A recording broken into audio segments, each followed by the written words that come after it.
இயேசுவின் நாமத்தினாலே அன்பின் வாழ்த்துக்களை கூறிக்கொள்கிறேன். இந்த நாளிலே எப்படி துதிக்க வேண்டும் என்கிற ஒரு தலைப்பிலே தேவனுடைய வார்த்தையை சிந்திக்கிறோம். தேவனை துதிக்கிறது எப்படிப்பட்டது என்கிறதையும் குறித்து சில வார்த்தைகளை யோசிக்க ஆண்டவர் உதவி செய்வாராக.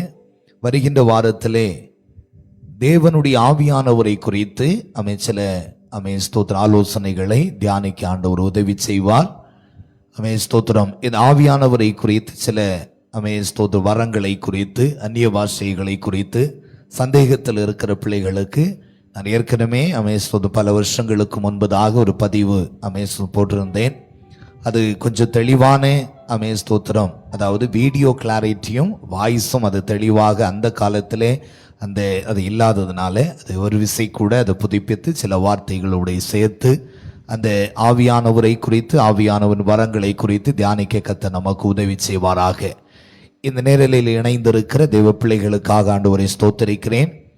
இது வெறும் ஸ்தோத்திரம் ஒரு பைபிள் ஸ்டடியாக இல்லாம தேவன் நம்மோடு பேசுகிற சத்தம் என்று நீங்கள் முழுமையாக இந்த நேரில் இணைந்திருக்க உங்களை அன்பாய் கேட்டுக்கொள்கிறேன். கர்த்தர் நம்மை ஆசீர்வதிப்பாராக.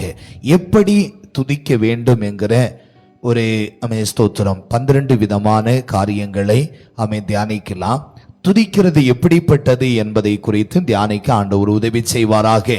சங்கீதம் 54 அதனுடைய 6வது வசனம் சொல்லுகிறது, உற்சாகத்துடன் தேவனை துதிக்க வேண்டும் என்று வேதம் நமக்கு ஒரு ஆலோசனை கூறுகிறது. உற்சாகத்தோடு துதிக்க வேண்டும் என்று வேதம் நமக்கு ஒரு ஆலோசனை கூறுகிறது. சங்கீதம் 54 அதனுடைய 6 வாசிக்கும் போது வாசிங்க. உற்சாகத்துடன் நான் உமக்கு பலியிடுவேன். உற்சாகத்துடன் உமக்கு பலியிடுவேன். அப்ப இதிலே கவனிக்க வேண்டியது, தேவனுக்கு பலி என்று சொன்னால் ஆராதனை. அப்ப தேவனுக்கு ஆராதனை செய்யும் போது உற்சாகத்தோடு செய்ய வேண்டும். எப்படி செய்ய வேண்டும்? ஆண்டவர் காணிக்கை வாங்கும் போதும் காணிக்கை கொடுக்கிறவரிடத்துல எல்லாரிடத்திலும் அவர் கேட்கல, உற்சாகமாய் கொடுக்கிறவனிடத்துல என்ன செய், கேட்டு வாங்கி. அது ஒரு புறம். ஏன்னா அந்த உற்சாகமாய் கொடுக்கிறதை ஆண்டவர் என்ன செய்கிறாரு? அங்கீகரிக்கிறார். ஆண்டவர் என்ன செய்கிறாரு? அங்கீகரிக்கிறார். அது நம்ம ஒரு வழக்கம் உண்டு. ஒரு வசனம் வாசிக்கும் போது தான் அதுக்கு பிறகுதான் மேலே என்ன எழுதியிருக்கு, கீழே என்ன எழுதியிருக்கு எல்லாம் பார்க்கறது. கொஞ்சம் அதை ஒரு மார்க் பண்ணி வச்சுக்கிடுங்க, அதை படியுங்க. உற்சாகத்துடன் நம்ம செய்கிறது தான். பிறருக்கு நம்ம சிலவங்க இங்கே இருக்கிறவங்க நல்ல கற்று அறிந்தவர்கள், பிறருக்கு என்ன செய்யணும்? அதை சொல்லிக் கொடுக்கணும். ஏன்னா சிலருடைய ஆசீர்வாத குறைகள் இங்கே தான் இருக்கிறது. என்ன செய்கிறது? உற்சாகத்தோடு ஆண்டவரை ஆராதிக்கிறது அல்ல, அந்த ஒரு சோர்வோடு வந்து ஆராதிக்கிறது, அந்த பலகீன சிந்தையோடு ஆராதிக்கிறது, மனதில் வேதனை நிறைந்து அப்படி ஆராதிக்கிற ஒரு நிலைமை. வேதம் நமக்கு என்ன ஒரு ஆலோசனை காட்டுகிறது அப்படி என்று சொன்னால், உற்சாகத்தோடு ஆண்டவரை துதிக்க வேண்டும். எப்படி ஆண்டவரை துதிக்க வேண்டும்? உற்சாகத்தோடு ஆண்டவரை துதிக்க வேண்டும். ஒரு அல்லேலூயா சொன்னாலும் அப்படிதான், ஒரு ஸ்தோத்திரம் சொன்னாலும் அப்படிதான். ஒரு எப்படி செய்யணும்? உற்சாகத்தோடு. எப்படி இருக்கணும்? உற்சாகமா இருக்கணும். இது என்ன செய்யக்கூடாது? அவங்கள இந்த இன்ஜின் வண்டியை மெதுவாக கொண்டு போய் இந்த செல்ஃப் இல்லாத வண்டியை தள்ளி கொண்டு போனது மாதிரி இருக்கக்கூடாது. உற்சாகம் இருக்கணும். எப்படி இருக்கணும்? உற்சாகம் இருக்கணும். பரவாயில்லை அப்படின்னு சொல்லிட்டு. கடந்த நாட்கள் ஒரு கட்சியினுடைய ஒரு தொண்டர்னா அவரும் ஒரு பொறுப்பாளர், மாநில அளவில் ஒரு பொறுப்பில் இருக்கிற ஒரு பொறுப்பாளர். அவர் சொல்லுகிறார், ஒரு இடத்துல அவங்க கூட்டத்தை நடத்தினார்கள். அப்போ நான் சொன்னேன், இந்த இடத்துக்கு போனீங்க இல்லை, எப்படி இருக்கிறான் அந்த மக்கள் எல்லாம் ரொம்ப என்ன செய்கிறாங்க? உற்சாகமாக இருக்கிறாங்க, எதிர்பார்ப்பாக இருக்காங்க. நான் அவனை கேட்டேன், எதை வச்சு சொல்லுகிறீங்க? ரொம்ப கோஷங்களை எழுப்பினார்கள், ரொம்ப வார்த்தைகளினால் என்ன செய்தாங்க? மௌனமா இருக்காம உற்சாகமா இருந்தாங்க. அப்ப எதை வச்சு இதை பார்க்கிறோம் அப்படின்னு சொன்னா, நம்ம ஒரு வார்த்தை கேட்கும் போது அதுக்கு ஒரு ஆமேன், ஒரு அல்லேலியா, ஸ்தோத்திரம், அது உற்சாகத்தோடு வரணும். எப்படி வரணும்? கட்டாயத்தில் அல்ல, உற்சாகத்தோடு எழும்புகிற துதி ஆண்டவர் அங்கீகரிக்கிறார், அதை எதிர்பார்க்கிறார். ஆண்டவர் அதை எதிர்பார்க்கிறார், அங்கீகரிக்கிறார். சங்கீதம் 33 அதனுடைய 1வது வசனத்தை வாசிக்கும் போது, அங்கே வேகமாய் வாசியுங்கள். சங்கீதம் 33 அதனுடைய 1வது வசனத்தை. கர்த்தருக்குள் களி கூறுங்கள். துதி செய்வது செம்மையானவர்களுக்கு தகும். செம்மையானவர்களுக்கு, அதாவது எப்படி துதிக்க வேண்டும்னா செம்மையானவர்களாக இருந்து, அதாவது பரிசுத்தம். செம்மை என்று சொல்லும் போது என்னது? பரிசுத்தம். அப்ப எப்படி துதிக்க வேண்டும்? பரிசுத்தமாய் ஆண்டவரை துதிக்க வேண்டும், செம்மையாய் துதிக்க வேண்டும். துதிக்கிறதுல என்ன இருக்க வேண்டும்? ஒரு செம்மை இருக்க வேண்டும், அதாவது ஒரு பரிசுத்தம் இருக்க வேண்டும். துதிக்கிறதுல எது இருக்க வேண்டும்? பரிசுத்தம் இருக்க வேண்டும். பரிசுத்தம் இல்லாமல் ஒருவனும் என்ன செய்ய முடியாது? தேவனை தரிசிக்க முடியாது. அப்ப துதி செய்கிறது செம்மையானவர்களுக்கு தகும். அப்ப செம்மையானவர்களுக்கு தான் அது என்ன செய்யும்? அது பொருந்தும். அப்ப துதிக்கிறது எப்படி துதிக்க? யாரு வேணாலும் இன்னைக்கு எப்படி வேணாலும் துதிக்கலாம், எப்படி வேணாலும் இருக்கலாம் அப்படிங்கிற உபதேசங்கள் பெருகி போய்விட்டது. யார் வேணாலும் துதிக்கலாம், எப்படி வேணாலும் பாவம் செய்துட்டு துதிக்கலாம், எப்படி வேணாலும் பரியாசத்தோடு துதிக்கலாம் என்கிற உபதேசங்கள் பெருகி போச்சு. அதையும் மக்கள் எந்த பாவங்களும் செய்து எந்த ஒரு குற்ற உணர்வு இல்லாமலேயே துதிக்கிறார்கள். அல்லேலூயா. முன்காலத்துல எல்லாம் ஆராதனைக்கு வரும்போது ஆராதனையினுடைய நேரத்துக்கு 15 நிமிடங்களுக்கு முன்பதாகவே வந்து தங்களுடைய வாழ்க்கையில ஏதாவது குறைகள் குற்றங்கள் இருக்குமானால் தங்களை பரிசுத்தப்படுத்துகிறது ஜெபிப்பார்கள். ஆனா இன்னைக்கு 3வது பாட்டுக்கு தான் அவன் ஆட்களை வந்து என்ன செய்கிறாங்க? சேருகிறாங்க. அப்போ என்ன செய்கிறது? அந்த பரிசுத்தம் இல்லாத அந்த துதிகளை ஆண்டவருடைய பார்வையில் அது ஒரு அருவருப்பாக இருக்கிறது. ஒரு ஸ்கூல்ல படிக்க போன அவரை பையனை சமீபத்தில் காலேஜில் சேர்த்தேன். அந்த எல்லா டீச்சர்ஸுகளும் வந்து அந்த லெக்சர்ஸுகள் வந்து அவங்க சொல்லுகிறது 9:45 கிளாஸ் ஆரம்பிக்கும். ஆனால் எல்லா ஸ்டூடெண்ட்ஸும் கண்டிப்பாக 9:30 கிளாஸில் உட்காரணும். கிளாஸில் என்ன செய்யணும்? உட்காரணும். ஒரு எக்ஸ்கியூஸும் இருக்காது, அட்டெண்டன்ஸ் என்ன செய்யாது? கிடைக்கவே செய்யாது. நானும் இன்னொரு பாஸ்டரும் இருந்தோம், 2 பேரும் முகத்தில் பார்க்குறோம். 15 நிமிடத்துக்கு முன்னாடி வந்தாதான் ஒரு எஜுகேஷன், ஒரு படிக்கிற போகிறதுல அது ஆஜரே வரும், இல்லைன்னா ஆஜர் என்ன செய்யாது? வராது என்கிற நிலைமையில இருக்கிறது. நமக்கு அப்படி கிடையாது. ஏதோ தாறுமாறாக பரிசுத்தம் இல்லாமல் தேவனை துதிக்கிறது, அந்த பரிசுத்தத்துக்காக முக்கியத்துவம் கொடுக்காமல் செம்மை இல்லாமல் ஆண்டவரை துதிக்கிறது. அப்போ எப்படி துதிக்க வேண்டும்? முதலே நம்ம வாசித்தோம். எப்படி துதிக்க வேண்டும் என்கிற காரியத்திலே உற்சாகத்துடன் துதிக்க வேண்டும். 2வது செம்மையாக பரிசுத்தமாக ஆண்டவரை துதிக்க வேண்டும். எப்படி துதிக்க வேண்டும்? பரிசுத்தமாக துதிக்க வேண்டும். அடுத்து ஒன்று எடுத்துக்கொள்ளுங்கள். சங்கீதம் 107 அதனுடைய 22வது வசனத்தை ஒன்று வாசிக்க கேட்போம். சங்கீதம் 107 அதனுடைய 22வது வசனம். ஸ்தோத்திர பலிகளை செலுத்தி அவருடைய கிரியைகளை ஆனந்த சத்தத்தோட விவரிப்பார்களாக. ஆனந்த சத்தம். என்ன சத்தம் வரணும்? என்ன சத்தம் வரணும்? கவனிங்க. நேரிலே பார்க்கிற பிள்ளைகளும் அதை புரிந்து கொள்ளுங்க. ஒரு சத்தம் வரணும். ஆராதிக்கும் போது என்ன வரணும்? ஒரு சத்தம் வரணும். ஆனா என்ன சத்தம் வரணும்? ஆனந்த சத்தம் வரணும். ஒரு அல்லேலூயா சொல்லுங்களேன். சில ஆராதனையில இந்த துதிகளில் சத்தம் வரும். சிலவங்க எல்லாம் அழுது ஆராதிக்கிறத பார்க்கிறேன் நான். ஆனா உண்மையிலேயே இருதயம் உடைந்து ஆராதிக்கிறார்களா, இல்ல தங்களுடைய பிரச்சனைகளை சொல்லி அந்த நேரத்தில் அழுகிறாளா என்கிறது தெரியல. சிலவங்க சும்மா எதுக்காலும் அழுக, அது ஆனந்த அழுகையா, இல்ல துக்கத்தினுடைய அழுகையா, இல்ல வேதனையினுடைய அழுகையா, இல்ல பாவத்தினுடைய எண்ணத்தை நினைத்த அழுகையா, எதுவும் தெரியல. ஆனா துதிக்கும் போது ஆனந்த சத்தம் வரணும். என்ன சத்தம் வரணும்? ஆனந்த சத்தம் வரணும். அப்படின்னா இருதயத்துல மகிழ்ச்சியோடு தான் என்ன செய்யணும்? ஆராதிக்கணும். அது மகிழ்ச்சியோடு ஆராதிங்கன்னு அடுத்து இருக்குது. வேத புஸ்தகத்தில் தெளிவாக இருக்கிறது. மகிழ்ச்சியோடு தான் என்ன செய்யணும்? ஆராதிக்க வேண்டும். அதையும் நம்ம பார்க்க தான் போகிறோம். அப்ப என்ன சத்தம் உண்டா இருக்கணும்? எழும்புகிற சத்தம் வெளிப்பட்ட சத்தமா இருக்கணும். பிசாசின் சத்தம் இருக்கக்கூடாது. நம்ம மனுஷனுடைய கட்டாயத்தில் இருந்து என்ன செய்யக்கூடாது. அப்படின்னு ஆனந்த சத்தம் எப்படி தெரியுமா? நான் இங்க இருந்து கொஞ்சம் ஆராதிங்க அப்படின்னு சொல்லும் போது ஆனந்தம் இருக்காது. நமக்குள்ளிருந்தே தோன்றணும். அந்த நமக்குள்ளிருந்தே என்ன செய்யணும்? அந்த சத்தம் தோன்றணும். அதான் ஆனந்த சத்தம். நமக்குள்ளிருந்தே என்ன செய்யணும்?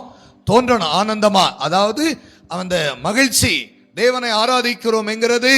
அதான் இந்த ஒரு பாட்டு இருக்குது, ஆனந்தமாய் நாமே ஆர்ப்பரிப்போமே அருமையா. எப்படி ஆர்ப்பரிக்கணும்? ஆனந்தமாக, மகிழ்ச்சியாக. அப்ப ஆனந்த சத்தத்தோடு ஆராதிக்கணும். என்ன சத்தம் உயரணும்? ஆனந்த சத்தம். அநேக பகுதிகள் இருக்கிறதுனால இன்னும் அதிகமாக அந்த ஸ்தோத்திர நேரத்தை எடுக்க விரும்பவில்லை. உற்சாகத்துடன் செம்மையோடு ஆனந்த சத்தத்தோடு. என்ன சத்தத்தோடு? முறுமுறுப்பின் வெறுப்பின் சத்தத்தோடு அல்ல. ஆராதிக்கிற தேவனுடைய பிள்ளைகள் தெளிவாக புரிய வேண்டியது, நம்முடைய உள்ளத்திலிருந்து ஒரு ஆனந்த சத்தம் அப்படி வரும்போதுதான் என்ன உண்டாகும்? ஆனந்தமா தான் அது அப்படி நல்ல இருதயம் உடைந்து தேவனுக்கு நமக்கும் ஒரு ஆராதனையில ஒரு தொடர்பு இருக்கும். ஆனந்த சத்தத்தோடு ஆண்டவரை ஆராதிக்கணும். லேவி 22:29 வாசிக்கும் போது, லேவி ராகமம் 22 அதனுடைய 29வது வசனத்தை அங்கே வாசிக்கும் போது, கர்த்தருக்கு ஸ்தோத்திர பலியை செலுத்துவீர்களானால் மனப்பூர்வமாய் அதை செலுத்துவீர்களாக. எப்படி செலுத்தணும்? மனப்பூர்வமாய் செலுத்தணும். எப்படி செலுத்தணும்? பக்கத்துல கைப்பிடிங்க, பக்கத்துல கைப்பிடிங்க, சொல்லுங்க. மனப்பூர்வமா செலுத்தணும். இப்ப ஒரு அலையிலே சொல்லுகிறோம், அதை எப்படி மனப்பூர்வமா என்ன செய்யணும்? அது வரணும். இது பக்கத்துல இருக்கிறவங்க தட்டி சொல்லுங்க, ஒரு அலையிலே சொல்லுங்க, 5 ரூபாய் தாரேன் அப்படின்னு சொல்லுகிற மாதிரி என்ன செய்யக்கூடாது. ஒருவருக்கு ஒரு முகத்தை பார்த்துட்டு சொல்லுங்க. மனப்பூர்வம். எதை செய்தாலும் மனப்பூர்வமா செய்யணும். எதை செய்தாலும் மனப்பூர்வமா செய்யணும். யாருக்கு கட்டாயத்திலையும் சொல்லக்கூடாது. இது அதுக்கு பார்த்து ஒரு உதாரணம் சொல்லி, எப்படி நீங்க ஆராதனையில் இருக்கக்கூடாது பார்த்துக்கிடுங்க. அது ஏசாயா புஸ்தகத்தில் எழுதியிருக்கு. முன்னாடி வடதிசை ஏதேன் தோட்டத்தில் இருந்து ஆண்டவரை ஆராதிக்க போன ஸ்தோத்திரம் அவர்கள் சும்மா இருக்க வேண்டும் என்று நினைத்தார்கள். ஆண்டவர் அவர்களை வெட்டி அவர்களை கீழே தள்ளிவிட்டார். அவர்கள் பிசாசாக மாறிவிட்டார்கள். இப்படி எல்லாம் சொல்லுகிறதுக்கு இடம் இல்லாம நமக்குள்ள என்ன உண்டாகணும்? ஆண்டவரை துதிக்க மனப்பூர்வம் உண்டாகணும். என்ன உண்டாகணும்? மனப்பூர்வமா. சிரிச்சுட்டே சொல்லுங்க, எப்படி ஆராதிக்கணும்? மனப்பூர்வமா ஆராதிக்கணும். என் மனசுக்கு நிறைவாக என்ன செய்யணும்? ஆராதிக்கிறோம். அல்லேலூயா. இன்னொருவர் சொல்லி சொல்லி சொல்லி சொல்லி அந்த கட்டாயத்தில் ஆராதிக்கிறது அது நமக்கு பிரயோஜனமாய் இருக்க மாட்டாது. அப்ப தேவனை எப்படி செய்யணும்? மனப்பூர்வமாய் ஆராதிக்கணும். மனசுக்கு ஸ்தோத்திரம் எண்ணம் வரணும். மனசுல அந்த ஆண்டவரை துதிக்கணும், ஆண்டவரை மகிமைப்படுத்தணும். நம்ம இப்படி சும்மா இருக்க கூடாது என்கிற ஒரு எண்ணம் வரணும். அந்த மனசுக்கு வரணும். ஏதோ யாரோ சொல்லி முழு கையை தூக்குங்க, கொஞ்சம் கூட தூக்குங்க, 2 கையை தூக்குங்க அப்படின்னு மறுபடியும் சொல்லாம நமக்குள்ள இருந்தே மனப்பூர்வமாய் கர்த்தரை துதிக்கிறவர்களாக இருக்க வேண்டும். அல்லேலூயா. நேரலில் பார்க்கிற தேவர் பிள்ளைகள் ஸ்தோத்திரம் நீங்களும் கவனித்துக் கொள்ளுங்கள். உற்சாகத்துடன் செம்மையாக ஆனந்த சத்தத்தோடு மனப்பூர்வமாக. 5வது காரியம் சங்கீதம் 9 அதனுடைய 1வது வசனம். சங்கீதம் 9ஆம் அதிகாரம் அதனுடைய 1வது வசனத்தை ஒன்று வாசிக்க கேட்போம். என் முழு இருதயத்தோடும் உம்மை துதிப்பேன், உம்முடைய அதிசயங்களை எல்லாம் விவரிப்பேன். முழு இருதயத்தோடு ஆண்டவரை துதிக்கணும். என்ன இருதயத்தோடு? இருதயம் அப்படின்னா இந்த இருதயத்துல இன்னைக்கு அதானே, இருதயத்துல பலவிதமான எண்ணங்கள். கொஞ்சம் ஆண்டவர் இங்க ஆராதிப்போம், சிலவங்க நம்மகிட்ட பேசிட்டே இருக்கும். பார்த்துருக்கீங்களா? நம்மகிட்ட தான் பேசிக்கிட்டே இருப்பாங்க, ஆனால் சிந்தனை வேற எங்கேயும் போகும். அப்போ நம்ம மறுபடியும் கேட்கணும். கவனிக்கிறீங்களா ஸ்டூடெண்ட்ஸ்? உங்களுக்கு தெரியும் தானே, டீச்சர் பாடம் எடுத்துட்டு இருப்பாங்க, அவங்க சாக்குட்டி எடுத்து எறிய வேண்டியிருக்கும், டஸ்டர் எடுத்து எறிய வேண்டியிருக்கும், கம்பை மேசையில் அடிக்க வேண்டியிருக்கும். ஏன்னா பாடம் கேட்ட மாதிரி இருக்கும், ஆனால் என்ன செய்கிறது? சிந்தனை எங்கேயோ போகும். அதுக்கு பிறகு டீச்சர் சரியில்லை, படிப்பு சரியில்லை, ஸ்கூல் சரியில்லை, அவங்க படித்து தருகிறது சரியில்லை அப்படின்னு எல்லாம் லெசன் எல்லா ஸ்கூல்லையும் என்ன செய்வாங்க? லெசன் எடுப்பாங்க, பாடம் எடுப்பாங்க. ஆனால் கவனிக்கிறது தான் இல்லை. கவனிக்காம இருந்துக்கிட்டு அதான் முழு அந்த இருதயம் என்ன இல்லை, முழுமையாக அதை எதிலேயோ செலுத்த முடியாமல் இருக்கிறது. அப்ப ஆண்டவர் ஆராதிக்கிறதுக்கு என்ன ஆலோசனை? முழு இருதயத்தோடு துதிக்கணும். என்ன இருதயத்தோடு? இருதயம் முழுவதும் நமக்கும் ஆண்டவருக்கும் என்கிற ஒரு சிந்தனையில அந்த துதி என்கிற சிந்தனை தான் நமக்கு இருக்க வேண்டுமே தவிர சிந்தனையில வேற எண்ணங்களோ ஸ்தோத்திரம் வரவே கூடாது. இருதயம் முழுவதுமாக கர்த்தரை துதிக்கிறதிலேயே இருக்க வேண்டும். அதான் முழு இருதயம். அந்த இருதயத்தில் அந்த நேரங்களில் அங்கே பாக்ஸ் எப்படி இருக்கு, பாஸ்டர் எப்படி ஆராதிக்கிறாரு, மீசிக்கு புதுசா ஒருத்த வந்தா அது எங்க இருந்து இந்த தம்பி, சர்ச்சுக்கு புதுசா வந்தா யார் எங்க இருந்து வந்திருக்கிறா, பக்கத்துல இருக்கிறவங்க யாரு என்ன ஏது, அப்படி எதுவுமே என்ன செய்யக்கூடாது, எண்ணங்களில் வராதபடி நாம் துதிக்கும் போது முழு இருதயத்தோடு, பக்கத்துல கைப்பிடிங்க, முழு இருதயத்தோடு துதிக்கணும். சும்மா வாய் திறந்து சொல்லுங்க. நீங்க வருங்காலத்தில் நீங்களும் ஊழியக்காரெல்லாம் மாறணும் இல்லையா? முழு இருதயத்தோடு. அல்லேலூயா. எப்படி துதிக்கணும்? முழு இருதயத்தோடு. என்ன இருதயத்தில் பாதி என்ன செய்யக்கூடாது, பாதி என்ன செய்யக்கூடாது, வாடகைக்கு விட்டுறக்கூடாது, பாதியை வேற எங்கேயும் செலுத்திடக்கூடாது. ஆண்டவரை துதிக்கிறதுல முழு இருதயத்தோடு துதிக்க வேண்டும். நான் இதெல்லாம் சொல்லுகிறது, இதெல்லாம் இதன் பின்னாடி ஒரு ஆசீர்வாதம், இதனுடைய பின்னாடி ஆசீர்வாதம். புரியுதா உங்களுக்கு? ஆசீர்வாதம் நன்மை இல்லாமல் ஒரு செய்தி உங்களுக்கு இதுவரை நான் கொடுக்கப்பட்டது இல்லை. ஒரு செய்தி பேசுகிறேன்னா அதுல தேவனுடைய நாம மகிமைப்படும். நாம் ஆசீர்வதிக்கப்படும் போது கர்த்தருடைய நாம மகிமைப்படும், தேவனுடைய திட்டம் இருக்கும். அப்ப எப்படி துதிக்க வேண்டும் என்கிற முழு மனதோடு துதிக்கும் போது நம்முடைய ஆராதனையை கர்த்தர் என்ன செய்கிறாரு? அங்கீகரிக்கிறார். ஆராதனை அங்கீகரிக்கும் போது அவரால் என்ன செய்ய முடியாது? ஆசீர்வதிக்க முடியாமல் இருக்க முடியாது. அதனால முழு இருதயத்தோடு என்ன செய்ய வேண்டும்? துதிக்க வேண்டும். அடுத்து முழு இருதயத்தோடு துதித்தாலும் அடுத்து ஒரு இருதயம் இருக்கிறது. 1 நாளாகமம் 28ஆம் அதிகாரம் அதனுடைய 9வது வசனத்தை ஒன்று வாசிப்போம் என்றால், 1 நாளாகமம் 28ஆம் அதிகாரம் அதனுடைய 9வது வசனத்தை ஒன்று வாசிக்க கேட்போம். என் குமாரனாகிய சாலோமோனே, நீ உன் பிதாவின் தேவனை அறிந்து அவரை உத்தம இருதயத்தோடு உற்சாக மனதோடும் சேவி. அங்கே தாவீது சாலமோனுக்கு ஒரு ஆலோசனையை கூறுகிறார். தாவீது சாலமோனுக்கு ஒரு ஆலோசனை கூறுகிறார். என்ன இதுல ஆலோசனை என்றால், உத்தம இருதயத்தோடு என்ன செய்? தேவனை ஆராதி. கரங்களை தூக்கி ஒரு அல்லேலூயா சொல்லுங்களேன். என்ன இருதயத்தோடு ஆராதிக்க வேண்டும்? உத்தம இருதயத்தோடு தேவனை ஆராதனை செய்ய வேண்டும். என்ன இருதயத்தோடு ஆராதனை செய்ய வேண்டும்? அப்ப இருதயத்தில் என்ன இருக்கணும்? நீ உத்தமனாக இரு. உத்தமனாக இருக்கிறதை குறித்து ஆசீர்வாதங்கள் அநேக என்ன செய்கிறது? இருக்கிறது. என்ன இருதயம் இருக்கணும்? உத்தம இருதயம். இருதயத்தில் உண்மை. இருதயத்தில் என்ன இருக்கணும்? யோபு ஆண்டவர் பார்க்கும்போது அவன் உத்தமனும் நீதிமானும் சன்மார்க்கனுமா இருந்தா. அப்ப ஆண்டவர் பார்வையில நம்ம எப்படிப்பட்டதாக இருக்கணும்? மனுஷ பார்வையில எப்போதுமே நம்ம எப்படிதான் இருப்போம்? குறைப்பட்டவர்களாக இருப்போம். இயேசுவே இந்த உலகத்தில் வந்தபோது இயேசுவே பாவி என்று தான் சொன்னாங்க, பிசாசின் தலைவர் என்று தான் சொன்னாங்க. அப்ப மனுஷனுடைய பார்வையில, தேவனுடைய பார்வையில பிசாசு யோபு பார்க்கும்போது ரொம்ப எரிச்சலோடு தான் இருந்தான். ஆனா தேவனுடைய பார்வையில் அவன் உத்தமனும் நீதிமானும் சன்மார்க்கனுமாக இருந்தான். புரியுதா உங்களுக்கு? விளங்கி இருக்கணும்னு நினைக்கிறேன். அல்லேலூயா. அப்ப தேவனுடைய பார்வையில நீங்க உத்தம இருதயத்தோடு, என்ன இருதயம் இருக்க வேண்டும்? உத்தம இருதயம். இருதயத்தில் என்ன இருக்கக்கூடாது? நான் ஒரு நாள் இதுக்கு முன்னாடி உங்களுக்கு சொல்லியிருக்கேன். ஒரு அம்மா பைபிளை கையில எடுத்து வச்சுக்கிட்டே போகிறாங்க. போகும்போது சொல்லுகிறாங்க, நான் சர்ச்சுக்கு போயிட்டு உனக்கு வச்சிருக்கிறேன். அவ என்ன இருதயம் இது?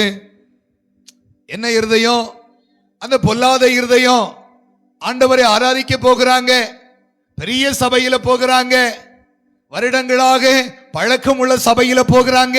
ஆனா வழியில நடக்கும் போதெல்லாம் கோளு குண்டனி பைபிளை கையில வச்சுட்டு, நான் மற்ற நேரங்களை விடுங்க, பைபிளை கை வச்சுட்டு இதுல இருந்து 1/4 கிலோமீட்டர் தூரத்துக்கு சர்ச்சுக்கு போயிட்டு வருகிறதுக்கு முன்னாடியே அவன் இருதயத்துல என்ன இல்ல? உத்தமம் இல்ல. ஆனா பெரிய ஜனக்கூட்டத்து நடுவில் போய் ஆராதிச்சுட்டு வருகிறாங்க. அந்த ஆராதனையை கர்த்தர் என்ன செய்ய மாட்டார்? அங்கீகரிக்க மாட்டார். இருதயத்தில் உத்தமம் இல்லை என்று சொன்னால் அந்த ஆராதனை வேஸ்டாக போயிடும். ஒண்ணு நான் இந்த நேரத்தில் சொல்லுகிறேன், எப்போது தேவதூதருடைய ஆராதனை வெறுமையாய் போச்சதோ அப்போதே அவர்கள் வெட்டப்பட்டு என்ன செய்தார்கள்? கீழே தள்ளப்பட்டார்கள், பிசாசாக மாறிவிட்டார்கள். நம்முடைய ஆராதனை மட்டுமே எப்போது வெறுமையாக தேவன் விரும்புகிறபடி இல்லையோ அப்போது நாம் ஆராதித்தது எல்லாமே வெறுமையாய் போயிடும். மற்றவர்களை போல உயிர் வாழலாம், மற்றவர்களை போல போகலாம், வெண்ணுடை உடைக்கலாம், வெள்ளை ஆடைகளை அணிந்து ஸ்தோத்திரம் என்று சொல்லி பரிசுத்தவான்களை போல காண்பிக்கலாம். ஆனா ஆராதனையில உத்தம இருதயத்தோடு ஆராதிக்காமல் அவன் இருதயத்தில் பகை உணர்வோடு ஆராதிக்கும் போது தேவன் அதை அங்கீகரிப்பதில்லை. தேவன் அதை என்ன செய்வதில்லை, அங்கீகரிப்பதில்லை. அவ எப்படி ஆராதிக்க வேண்டும்? தேவ பிள்ளைகள் இதை கவனமாக எடுத்துக்கொள்ள வேண்டும். உத்தம இருதயம் வேணும். என்ன இருதயம் வேணும்? உத்தம இருதயத்தோடு. பக்கத்தில் கைப்பிடிங்க, எல்லா பாயிண்ட்டுக்கும் பக்கத்தில் கைப்பிடி சொல்லுங்க, உத்தம இருதயத்தோடு. நடுவுல இருக்கிறவங்களுக்கு 2 வாய்ப்பு. சிலவங்க 4 பேர் இருக்கிறாங்க, பிரச்சனை இல்லை. 3 பேர் இருக்கிறாங்க, 2 பேர் இருக்கிற பிரச்சனை இல்லை. நடுவுல இருக்கிற 2 வாய்ப்பு. 2 கைகளும் பிடிச்சு உத்தம இருதயத்தோடு ஆராதி. எப்படி உத்தம இருதயத்தோடு, உத்தம இருதயத்தோடு. அங்க கத்தோலிக்க திருச்சபையில் இருக்கும்போது ஃபாதர் சொல்லுவாரு, பூச வைக்கும் போது, உங்களுக்கு சமாதானம்னு சொல்லுங்க. அது என்ன சொல்லுவோம், இந்த சைட்லையும் பார்த்து இந்த சைட்லையும் பார்த்து எங்கெல்லாம் சமாதானம் சொல்ல முடியுமோ அங்கெல்லாம் சொல்லிடுவோம். புரிஞ்சவங்களுக்கு ஸ்தோத்திரம். கரங்களை தூக்கி ஒரு அலையிலே சொல்லுங்களேன், அமே ஸ்தோத்திரம். எல்லா இடத்துலையும் சொல்லுவோம். நமக்கு தான் கொஞ்சம் அதில் அலட்சியமா இருக்குன்னு நினைக்கிறேன். எப்படி ஆராதிக்கணும்? உத்தம இருதயத்தோடு ஆண்டவரை ஆராதிக்கணும். 8வது பாயிண்டை கவனியுங்கள். ஒரு வசனத்துக்குள்ளே 2 சம்பவங்கள் இருக்கிறது. யோவான் சுவிசேஷம் அதனுடைய 4ஆம் அதிகாரம் அதனுடைய 24வது வசனத்திலே நாம் பார்க்கிறோம். யோவான் சுவிசேஷம் 4ஆம் அதிகாரம் அதனுடைய 24வது வசனம். தேவன் ஆவியாய் இருக்கிறார், அவரை தொழுது கொள்ளுகிறவர்கள் ஆவியோடும் உண்மையோடும் அவரை தொழுது கொள்ள வேண்டும். அதுல 2 காரியங்கள் இருக்கிறது. ஆவியோடு எப்படி இருக்கணும்? என்னோடு? என்ன ஆவி? என்ன ஆவியோடு? மனுஷிய ஆவியா, இல்ல பிசாசின் ஆவியா, இல்ல மிருகத்தின் ஆவியா, இல்ல அந்தி கிறிஸ்துவின் ஆவியா, இல்ல பொல்லாத ஆவியா, இல்ல உலகத்தின் ஆவியா, இல்ல இச்சையின் ஆவி? என்ன ஆவி? தேவன் ஆவியாக இருக்கிறார். அந்த ஆவியோடு. பக்கத்தில் கைப்பிடிங்க, சொல்லுங்க, பரிசுத்த ஆவியோடு. என்ன ஆவியோடு? சுய ஆவியோடு இல்ல. சுய ஆவியோடு ஆராதிக்கிறது தாறுமாறா இருக்கும். நம்ம மனுஷிக ஆவி இருக்குல்ல, அதான் மாம்சத்தின் ஆவி. அதோடு ஆராதிக்க கூடாது. மாம்சத்தின் ஆவியினால ஆராதிக்க கூடாது. ஆவியோடு ஆராதிங்க அப்படின்னா என்ன சொல்லுது வேதம்? என்ன கற்றுக் கொடுக்குது? தேவ ஆவியோடு. என்ன ஆவியோடு?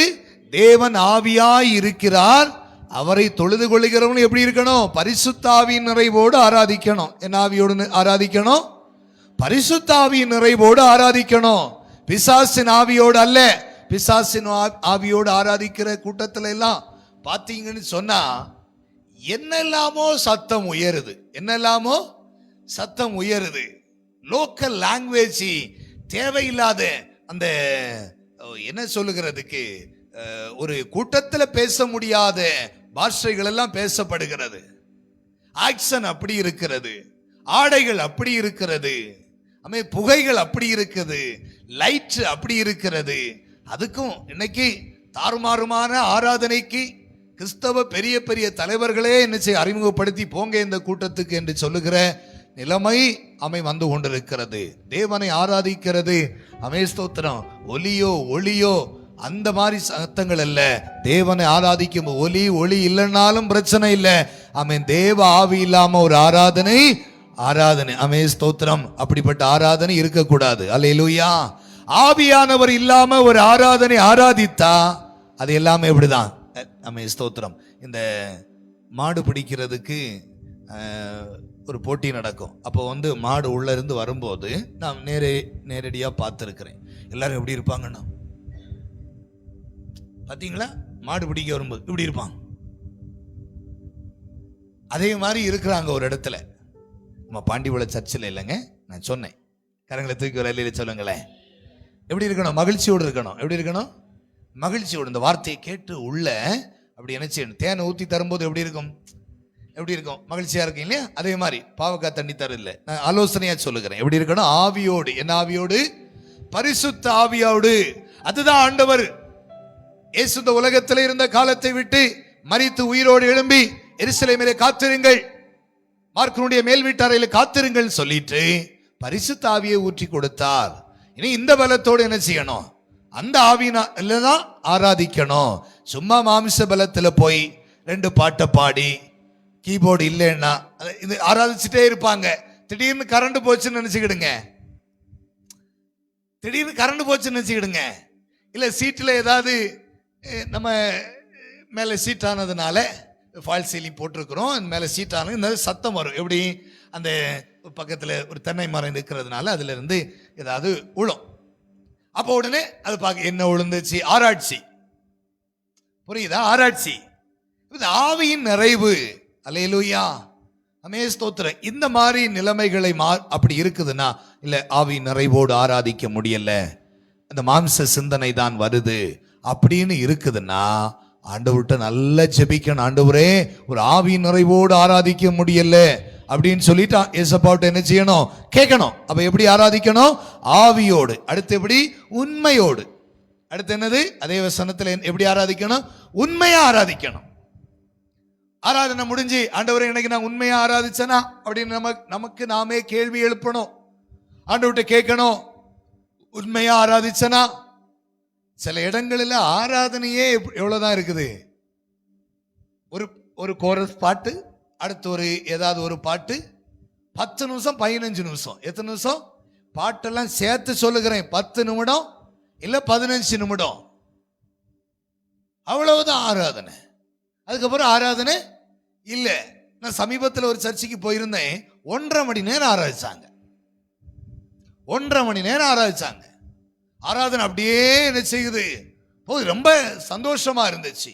மக்கள் எல்லாம் ஒருமனப்பட்டு என்ன செய்கிறாங்க, ஆராதிக்கிறத பார்க்க முடியும். ஒருமனப்பட்டு என்ன செய்கிறாங்க, ஆராதிக்கிறத பார்க்க முடிகிறது. அல்லேலூயா, அல்லேலூயா. ஆராதனைன்னா எப்படி இருக்கணும்? ஆமே, ஸ்தோத்திரம். அதுல அவன் உற்சாகம் இருக்கணும், பரிசுத்தம் இருக்கணும், ஆனந்த சத்தம் இருக்கணும், மனப்பூர்வமா இருக்கணும், முழு இருதயம் இருக்கணும், உத்தம இருதயம் இருக்கணும், ஆவியோடும் உண்மையோடும் ஆராதிக்கணும். இது தேவன் சொன்ன வார்த்தைங்க. ஆமே, ஸ்தோத்திரம். தேவன் சொன்ன வார்த்தை. தேவன் எப்படி இருக்கிறாரு? யோவான் 4:24 ஒன்று கூட வாசிங்க. யோவான் 4:24 வாசிங்க. தேவன் ஆவியா இருக்கிறார். தேவன் ஆவியா இருக்கிறார். தேவன் எப்படி இருக்கிறார்? ஆவியா இருக்கிறார். அடுத்து, அவரை தொழுது கொள்ளுகிறவர்கள், அவரை தொழுது கொள்ளுகிறவர், தொழுதுனா ஆராதிக்கிறவர்கள், ஆவியோடும் உண்மையோடும். எப்படி? ஆவியோடும் உண்மையோடும் அவரை தொழுது கொள்ள வேண்டும். அவரை தொழுது கொள்ள வேண்டும். இது நாங்க ஏற்படுத்தப்பட்டதான காரியம் அல்ல. தேவன் சொல்லு. தேவன் ஆவியா இருக்கிறார். எப்படி இருக்கிறாரு? தேவன் ஒரு அமே ஸ்தோத்திரம் கண்ணாடி கூட்டுக்குள்ளையோ, இல்லை ஒரு அமே ஸ்தோத்திரம் அல்லேலூயா ஒரு பெரிய கல்லிலேயோ, இல்ல சிமெண்ட்னாலேயோ, இல்ல ஒரு பேப்பர்னாலேயோ, இல்ல ஏதிலேயோ ஒரு எழுத்தின் வடிவத்திலேயோ, இல்ல ஒரு சிலுவையின் வடிவத்திலேயோ, இல்ல ஒரு வேற ஒரு வார்ப்பிக்கப்பட்டது பொன்னிலேயோ, அதிலே அப்படி அல்ல. தேவன் அப்படி இருக்கிறாரு, ஆவியாக இருக்கிறார். அவரை தொழுது கொள்ளவர்கள் எப்படி தொழுது கொள்ள வேண்டும்? ஆவியாக. தேவனால் அனுப்பப்பட்ட அந்த பரிசுத்த ஆவியினுடைய உணர்விலே தேவனை ஆராதிக்கணும். அதுதான் உண்மை. அதுதான் என்ன? உண்மை. அதனாலதான் உண்மையோடு ஆராதி. எப்படி ஆராதி? அந்த வசனத்துல கவனிச்சுக்கிடுங்க, அந்த வசனத்தை விளங்கி கொள்ளுங்கள். ஆவியோடு ஆராதிக்க சொல்லி, அதான் உண்மை. அதுதான் உண்மை. அதுதான் உண்மையா ஆராதிங்க. பொய்யா என்ன செய்யாதீங்க, ஆராதிக்காதீங்க. பொய்யின் ஆராதனைகள் பெருகி இருக்கிறது. ஆண்டவர் அப்படிப்பட்ட ஆராதனை அருவருக்கிறார். இன்னைக்கு ஒருவேளை நல்லதை போன்று தெரியும், ஆவி இல்லாத ஆராதனை. அதான் ரோமர்ல பவுல் அழகா எடுத்து சொல்லுகிறார், என்னுடைய ஆவி இல்லாதவன், தேவனுடைய ஆவி இல்லாதவன் அவருடையவன் இல்லை என்று. அப்ப அந்த மாதிரி ஒரு அந்த ஆலோசனைகளை, அந்த வார்த்தைகளை தெளிவாக புரிந்து கொள்ள வேண்டும். ஆவியோடு சொல்லி, அதான் உண்மை. அதுதான் என்னது? உண்மை. அப்ப எப்படி ஆராதிக்கணும்? உண்மையோடு ஆராதி. ஆவி இல்லாம சும்மா இருந்துட்டு, தேவனுடைய ஆவி இல்லாம அங்க இருந்துகிட்டு கையை தூக்கி காலை தூக்கி துள்ளி குதிச்சு, அதுல நான் அதை தப்பு சொல்லல. கையை தூக்குங்க, காலை தூக்குங்க, துள்ளுங்க, என்ன வேணாலும் செய்யுங்க, உங்க திருப்தி ஓகே. ஆனா தேவனுடைய ஆவி இருக்கணும். அதுதான் உண்மையான ஆராதனை. தேவனுடைய ஆவி இல்லாம நீ எவ்வளவு கன்றுக்குட்டியை தூக்கி போட்டு துள்ளுன மாதிரி இருக்கும். அப்படித்தானே? மோசே உடன்படிக்கை பலகையை வாங்கிட்டு கீழே வராரு, துதியும் சத்தமும் இல்லை, வேற ஒரு சத்தமும் அது பிடி கிடைக்க முடியல. ஆனா கன்றுக்குட்டி மட்டும் என்ன செய்யுது? உயர்ந்து உயர்ந்து வருகுது. இன்னைக்கு சிலது தன்னுடைய சுயம் மட்டும் உயருது, சுயம் மட்டும் என்ன செய்யுது? உயருது. அப்படி அல்ல. தேவனுடைய ஆவி இல்லாத ஆராதனை அது உண்மையே இல்லை. அது என்ன இல்லை? தேவனுடைய ஆவி இல்லாத ஆராதனை அது உண்மையான ஆராதனை அல்ல. அது போலித்தனமான ஆராதனை. அது முடிவிலே விளங்கும். எப்ப விளங்கும்? இப்ப எல்லாரும் நாங்களும் ஆராதிக்கிறோம், நாங்களும் ஆண்டவரை துதிக்கிறோம். எங்க ஆராதனையிலும் திரளான கூட்டம் வருகிறது அப்படியெல்லாம் நாம சொல்லி திருப்திப்படலாம்.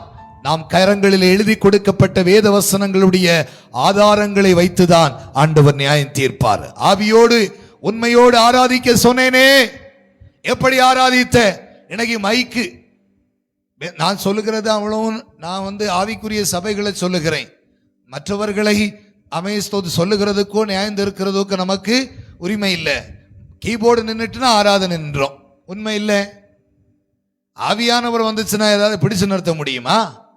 பிடிச்சு நடத்த முடியுமா? அல்லேலூயா. மைக்கு சவுண்டு நின்றுட்டுனா என்ன செய்யுது? சத்தம் குறையுது. அது சிலவங்களுக்கு சில நேரங்கள் ஆவியில ஏவப்படும். சிலவங்களுக்கு தலையில போய் கை வச்சு சில போராட்டங்கள் இருக்கும். தலையில கை வச்ச உடனே தான் என்ன செய்யுது? இன்ஜினே ஸ்டார்ட் ஆகுது. அதுவரை என்ன செய்யல? இன்ஜின் ஸ்டார்ட் ஆகல. அப்படிப்பட்ட போலித்தனமான ஆராதனைக்கு போகாம, அது ஏன் அப்படிப்பட்ட போலித்தனமான ஆராதனை அப்படின்னு பார்த்தா, இங்க சர்ச்சில் இசை பாட்டு மைக்கு சத்தத்துல தான் ஆராதிச்சே பழகிட்டாங்க.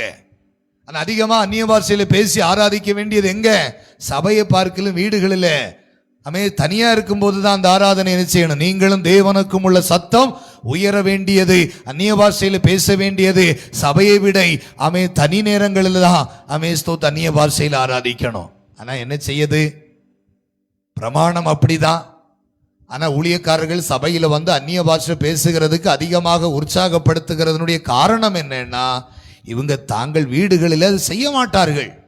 அதனால சரி இங்கே வந்தாது என்ன செய்யட்டும், மற்றவர்களை பார்த்தாவது சத்தத்தை கேட்டாவது ஆராதிக்க வேண்டும் என்று சொல்லி அந்த அனுமதி என்ன செய்கிறார்கள்? வழங்குகிறார்கள்.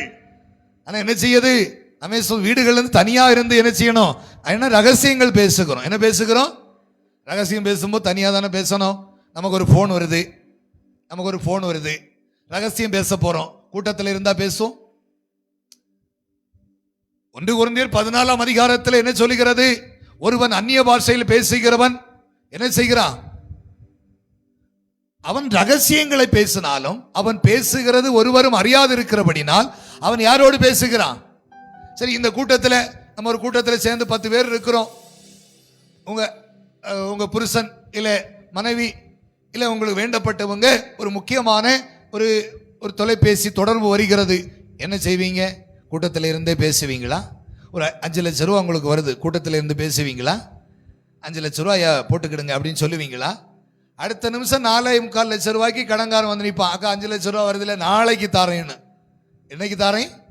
நாளைக்கு தாரேன். நீ இப்படி சொல்லு, நாளைக்கு தாரேன்னு. எந்த நாளைக்குங்கிறது நமக்கு அதுக்கு பிறகுதான் தெரியும். எத்தனை வருஷம் கழிச்ச போற நாளேன்னு. அல்லேலூயா. கரங்களை தூக்கி ஒரு அல்லேலூயா சொல்லுங்களேன். அல்லேலூயா. ஏன் ரகசியம் பேச மாட்டோம்? என்ன செய்ய மாட்டோம்?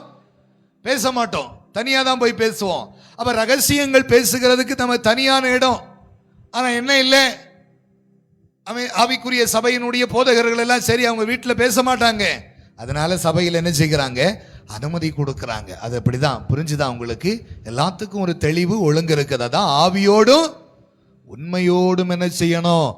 ஆராதிக்க வேண்டும். உண்மை இருக்க வேண்டும். வீட்டுக்குள்ள ஆராதிக்கிறவன் சபையில் ஆராதிச்சு பிரயோஜனம் இல்லை. தனியாக தேவனோடு ரகசியத்தில் பேச தெரியாதவன், பேச முடியாதவன் சபையில எவ்வளவு தூரம் ஸ்தோத்திரம் அல்லேலூயா சத்தம் போட்டு பயன் இல்லை. ஓசையிடுகிற வெங்கலம் போலதான். ஓசையிடுகிற வெங்கலம் போலதான். ஒரு சத்தமும் இல்லை. வீட்டுக்குள்ள ஆராதிக்கணும். தனியாக தேவனோடு ரகசியம் பேசணும். அப்படி அந்த ஆராதனையில் வரணும். இது ஒருவேளை இதை கேட்கிற தேவனுடைய அநேகர், இந்த ஆயிரக்கணக்கான மக்கள் இந்த பைபிள் ஸ்டடியை பார்க்கறதுனால சொல்லுகிறேன், இது ஒருவேளை உங்களுக்கு புதிதாக இருந்தால் இவைகளை ஸ்தோத்திரம் புரிந்து கொள்ளுங்கள். அது 1 கொரிந்தியர் 14 தெளிவாக இருக்குது. தேவனோடு ரகசியம் பேசுகிறதுனால பைபிள் ஸ்டடியை அநேகர் கேட்டுக்கொண்டாங்க. பாஸ்டர், ஒவ்வொரு தலைப்பில் நீங்கள் பைபிள் ஸ்டடி போடுங்க. அநேகர் தலைப்பில் போட்டாங்க, நாங்கள் கேட்டோம், பிரயோஜனமாக இருந்தது.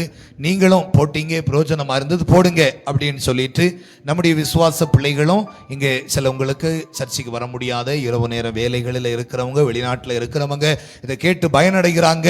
அதற்காக ஆண்டவரை ஸ்தோத்தரிக்கிறேன். அப்போது என்ன இருக்கணும்? ஆவியோடு ஆராதிக்கணும், உண்மையோடு ஆராதிக்கணும். ஏதோ கூட்டத்தில் சேர்ந்து போயிட்டு கூட்டத்தோட கூட்டம் சேர்ந்து ஒரு சத்தமோ ஒரு இதுவும் போட்டுட்டு போகிறது அல்ல.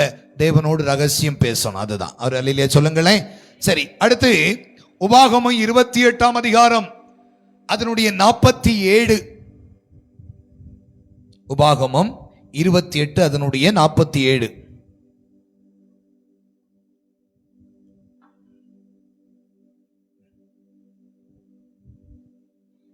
சகலமும் பரிபூர்ணமாய் இருக்கையில் நீ மன மகிழ்ச்சியோடும் களிப்போடும் உன் தேவனாகிய கர்த்தரை சேவியாமற் போனது நிமித்தம். சரி, இங்கே ஆண்டவர் இதுக்கு முன்ன இந்த வசனங்களை நம்ம வேற ஒரு பிரசங்கத்துக்காக இதை எடுத்து நம்ம தியானிச்சிருக்கிறோம்.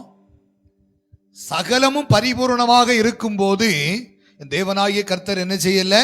மன மகிழ்ச்சியோடு ஆராதிக்கல, களிப்போடு என்ன செய்யல? ஆராதிக்கல. அதனால ஆராதிக்காத போனது நிமித்தம் அப்படின்னு சொல்லிட்டு ஒரு தண்டனை அங்கு கொடுக்கிறாரு. அப்ப இப்படி ஆராதிக்கலைன்னா என்ன வரும்? தண்டனை வரும். அப்ப தேவனை தண்டனை வருகிறதுன்னு ஒரு பகுதி நான் ஏற்கனவே அதை சொல்லி கொடுத்திருக்கிறேன். எப்படி தண்டனை வருகும் என்கிற ஒரு தலைப்பில் நான் அந்த வார்த்தையை உங்களுக்கு எடுத்து உரைத்தேன். ஆனால் ஆண்டவர் எப்படி ஆராதிக்கணும்? மகிழ்ச்சியோடு.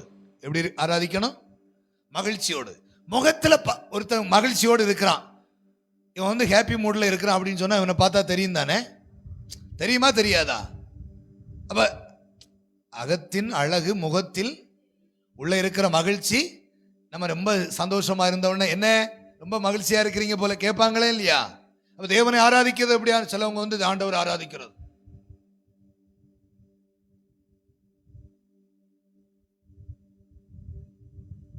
நம்ம ஊரு பிரச்சனை இல்லை. சில ஊர்ல எல்லாம் பார்த்துருக்கேங்க, நம்ம ஊர் எப்போதுமே பெஸ்ட் தான், எதிலுமே பெஸ்ட் தான்.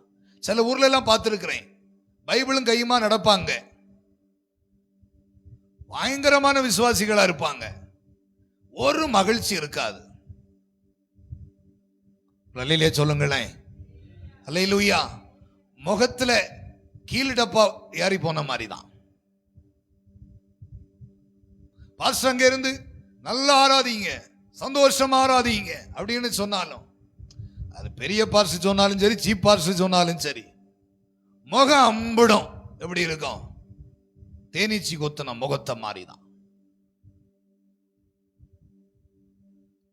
எப்படி ஆராதிக்கணும்? மனமகிழ்ச்சியோடு ஆராதிக்கணும். எப்படி இருக்கணும்?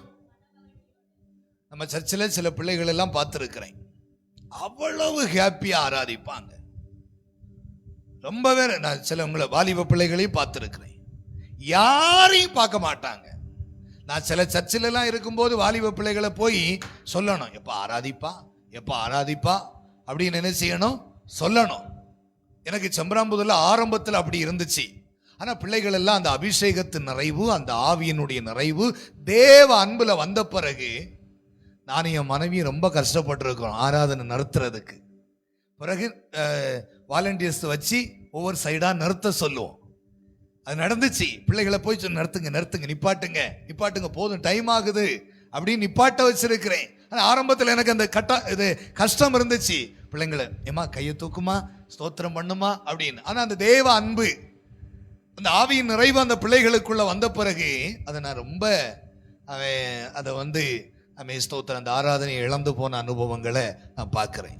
அந்த தேவ அன்பு, அல்லேலூயா. அது பல சபைகளில் இங்கேயும் சில நேரங்கள் நடந்திருக்கு. என் மனைவியை போய் நிறுத்த சொல்லு, நிப்பாட்ட சொல்லு, போதும் டைம் ஆகுது அப்படின்னு. இங்க கிளாக் இல்லாதுன்னா அங்க காமிச்சு கொடுக்க வேண்டியிருக்கும். ஆனா என்ன ஸ்தோத்திரங்கள் இல்லையா, மனமகிழ்ச்சி இல்லாம துக்கமா அப்படியே ஒரு மாதிரி வேடிக்கை பார்த்து எல்லாரும் எழும்பி நில்லுங்கன்னு சொல்லும் போது அவங்களுக்கு உண்மையில கால் இருக்கும், ஆனா எழும்பி நிக்க மாட்டாங்க, இருந்துருவாங்க. என்ன செஞ்சிருவாங்க? இருந்துருவாங்க. ஆனா யாரையாவது குறை பேசுறது, பக்கத்து வீட்டுல போய் குறை பேசுறதுக்கு பாருங்க, மணி நேர கணக்கில் எழும்பி நின்று என்ன செய்வாங்க? குற்றம் பேசிக்கிட்டே இருப்பாங்க. அப்ப கால் வலிக்காது, முட்டு வலி இருக்காது, அவன் எந்த இது இருக்காது. ஆனா ஆண்டவர் ஆராதிக்கிறதுக்கு 10 நிமிடம் எழுந்து நின்று மனமகிழ்ச்சியோடு ஆராதிக்க முடியல. எழும்பி நின்ன உடனே இடுப்ப ஒரு பிடி, இது வீடியோ எல்லாம் பார்த்தா தான் தெரியும், காலை ஒரு பிடி, ஐயோ தலையை ஒரு சொரிச்சல், ஏதோ என்னதோ பேனுக்கு குடோனெல்லாம் தலையில இருக்கிற மாதிரி தலையை ஒரு சொரிச்சல், இப்படி எப்ப நடத்துவார்னு சொல்லிட்டு ஒரு கை எழும்பி பார்க்கறது, இப்படி பார்க்கறது. ஒரு பாட்டுக்கு மேல இன்னொரு பாட்டு போனா அந்த மகிழ்ச்சி தன்மை போகிறது இல்ல, அது சாபத்தை வருவிக்கிறது. நான் இதை ஏன் சொல்லுகிறேன்னா யாரையும் குற்றப்படுத்துகிறதுக்கல்ல. தேவனுடைய பார்வையிலே மனமகிழ்ச்சியாக ஆராதிக்கலன்னா அதுக்கு கீழே வசனத்தை வாசித்து பாருங்கள், அதிலே சாபங்களும் வேதனைகளும் வருகிறது. அதனாலே தேவனை ஆராதிக்கும் போது ஒரு மனமகிழ்ச்சியோடு ஒரு ஹாப்பினஸ் வர்ஷிப் பண்ணணும். எப்படி இருக்கணும்? ஒரு சந்தோஷமான ஒரு ஆராதனை. ஒரு ஒரு ஹாப்பி இல்லைன்னா, ஒரு மகிழ்ச்சி இல்லைன்னா சரி. ஒருவருக்கு நான் கவனிங்க, ஒருவருக்கு 10,000 ரூபாய் கொண்டு கொடுக்குறீங்க துக்கத்தோடுனா வாங்குவாங்கன்னு நினைக்கிறீங்க. ஒருவர் சாப்பாடை கூப்பிட்டுருக்கீங்க, கவனிச்சுக்கிடுங்க, விளக்கம் சொல்லித்தாரு. ஒருவர் சாப்பாடை கூப்பிட்டுருக்கீங்க, என்ன அப்படின்னு கொடுக்குறீங்க, அவங்க சாப்பிடுவாங்கன்னு நினைக்கிறீங்களா? பசி எடுத்து உயிரை போனாலும் மான ரோஷம் உள்ளவன் போயிட்டே இருப்பான். எழும்பிடுவானா இல்லையா? எழும்பிடுவானா இல்லையா? ஆமாவா இல்லையா? சொல்லுங்களேன், ஆமாவா இல்லையா? கடந்த நாட்கள் ஒரு ஆள் மேய்க்க மண்டலத்தில் சாப்பிட போறாரு. ஏன் வீட்டில் சாப்பாடு இல்லையான்னு கேட்டேன். அவர் ஒரு பெரிய பட்டியலே சொல்லுகிறார். பெண்டிகாஸ்டுக்காரரு சொல்லுகிறாரு, சாப்பாடு கொண்டு வந்தா போன காத்துல வச்சுக்கிட்டு அவங்க அம்மாவிட்ட பேசிட்டு என்ன சாப்பிடும். நான் எழும்பி வந்தேன், நான் மானரோஷம் உள்ளவன், நான் மானரோஷம் உள்ளவன் அப்படின்னு எழும்பி வந்தேன். நீ எழும்பி போயிடாத என்னப்பா? சரி, ஓகே, அல்லேலூயா, அமே ஸ்தோத்திரம், சரி போகட்டும், சரி, அல்லேலூயா. கரங்களை தூக்கி ஒரு அல்லேலூயா சொல்லுங்களேன். அப்ப தேவனுக்கு கொடுக்கிறது மனமகிழ்ச்சி இல்லாம கொடுத்தா அவர் அங்கீகரிப்பாரா? ஹலோ, தேவனுக்கு கொடுக்கிறது கவனிச்சுக்கிடுங்க. நான் உங்களுக்கு, நீங்க என்கிட்ட வந்து கேட்குறீங்க, பாஸ்டர் எனக்கு எங்கேயாவது போகணும், கார் ஒன்று தாருங்க. அத்தியா சந்தோஷம் இல்லாம தாராரு. வாங்குவேன்னு நினைக்கிறிய, வாங்குவேன்னு நினைக்கிறிய, நீங்க வாங்குனீங்கன்னு நினைச்சுக்கிடுங்க. இல்லை உங்க ஹஸ்பண்டோ இல்லை உங்க மனைவியோ இருந்துட்டு அவர்கிட்ட கொடுங்க, அவர் மனமகிழ்ச்சி சந்தோஷம் இல்லாத தாராரு. வாங்குவாங்க சொல்லுங்க. எனக்கு சிலவங்க வந்து காணிக்கை கொண்டு தரமோ பார்க்குறேன், அவங்கள்ட்ட என்ன செய்ய இருக்காது, கொஞ்சம் தான் இருக்கும். நமக்கு தெரியும் அந்த உள்ளங்கள். அப்போ நம்ம என்ன செய்வோம்? கவலைப்படாதீங்க. நான் வீட்டுக்கு விசிட்டிங் வரும்போது என் விசுவாசிகளுக்கு சொல்லுகிறது, காணிக்கை எனக்கு தர வேண்டாம், காணிக்கை எனக்கு தர வேண்டாம். காணிக்கைக்கு அல்ல நான் என்ன செய்யுது உங்க வீட்டுக்கு வருகிறது. அல்லேலூயா. அந்த காணிக்கைக்கு வருவான். எப்போ வருவான் தெரியுமா? 1ஆம் தேதியிலேருந்து 5ஆம் தேதிக்குள்ள வருவான். நான் எனக்காவது இங்கே அப்படி வந்தது சரித்திரமே இல்லை. எனக்கு அந்த அப்படி இல்லை. சிலவங்க வந்து வேதனைப்படுங்க, ஐயோ பாஸ்டர் வந்துட்டாங்க ஏதாவது கொடுக்கணுமே. அது ஒண்ணுமே இல்லை. அது எப்போ கொடுக்கணும்னா என்ன நீங்க கூப்பிடுவீங்க இல்லை, அப்போ கண்டிப்பா நீங்க என்ன செய்தான், நான் வரும்போது நீங்க என்ன செய்ய வேண்டாம், கொடுக்க வேண்டாம். எனக்கு ஏதாவது கூட்டத்துக்கு ஃபங்க்ஷனுக்கு அதுக்கு ஒரு பிறந்த நாள் இது, அப்போது என்ன செய்யுங்க கொடுங்க. அப்பவும் கொடுக்கலனாலும் என்ன இல்லை, ஒன்றும் இல்லை. நீங்க தசம பாகம், காணிக்கைகள், பொருத்தனைகள், கன்வென்ஷனுக்கு, கட்டிடத்துக்கு இதெல்லாம் தாராளமா கொடுக்குறீங்க. உங்க திராணிக்கு மிஞ்சி என்ன செய்கிறீங்க, கொடுக்குறீங்க. அது ஒரு கட்டாயம் இல்லை, அது ஒரு பழக்கமும் இல்லை. அல்லேலூயா, அமேசோது. புரியுதா உங்களுக்கு? சிலவங்க வந்து ஊழியக்காரன் வருகிறான், வறுமையா விடக்கூடாதுன்னு சொல்லிக்கிட்டு என்ன செய்வாங்க, இப்ப எல்லாம் முன்னாடி எல்லாம் வீடுகளுக்கு போகும்போது அவ்வளவும் பச்சைக்கறி வகைகள், தேங்காய்கள், என்னெல்லாம் அவங்க வீடுகள் இருக்குதோ எல்லாம் எடுத்து ஒரு பையில் எடுத்து வச்சிருப்பாங்க. என் மனைவி நாங்கள் முன்னாடி வரும்போதெல்லாம் 2-3 பைகள் எடுத்துட்டு வந்து என்ன செய்கிறது, கடைக்கு பாண்டி வேளையில் வந்த பிறகு தான் நாங்கள் கடைக்கே போகிறது. இதுக்கு முன்னே இருந்த ஊழியங்கள் எல்லாம் நான் இதுவரை செம்பராம்பூர்ல இருக்கும்போது நாங்கள் ஒரு நாள் மீன் வாங்க சந்தைக்கு போனது கிடையாது. காலத்தையும் மீன் என்ன செஞ்சிடும், அது வந்துடும். அது அவங்களுக்கு ஒவ்வொரு ஆளுடைய பழக்கம். அதை நம்ம என்ன செய்யக்கூடாது, அங்கே தர்றாங்க நீங்க கொடுங்க அப்படின்னு இல்லை. அது அவங்களுடைய பொருத்தனைகள், பழக்கங்களும். கரங்களை தூக்கி ஒரு அல்லிலே சொல்லுங்களேன். செம்பராம்பூர்ல இருக்கும்போது தான் ஆட்டிறைச்சி எப்படி இருக்குன்னு ஊழியத்தில் வந்து டேஸ்ட் பார்த்துருக்கிறேன். அல்லேலூயா. அந்த மக்கள் ஆட்டிறைச்சி என்ன செய்வாங்க, அந்த மாடு அதிகமாக சாப்பிடாதனால ஆட்டிறைச்சியை அங்கே கொஞ்சம் இங்கத்தை விட கொஞ்சம் விலை குறைவாக இருக்கும், அது வாங்கி கொடுப்பாங்க. ஓ, ஆட்டிறைச்சி இப்படி தான் இருக்குமான்னு ஊழியத்தில் வந்த போகிற. அதுக்கு முன்னே தாராளம். அல்லேலூயா சொல்லுங்களேன். அல்லேலூயா. இந்த சரி, அந்த சப்ஜெக்ட் மாறி போகுது. இந்த மகிழ்ச்சி இருக்கணும். என்ன இருக்கணும்? மகிழ்ச்சி இருக்கணும். கொடுக்கிறதுல மகிழ்ச்சி இருக்கணும். தேவனுக்கு ஆராதனை செய்கிறதுல மகிழ்ச்சி இருக்கணும். என்ன இருக்கணும்? மகிழ்ச்சி இருக்கணும். அல்லேலூயா.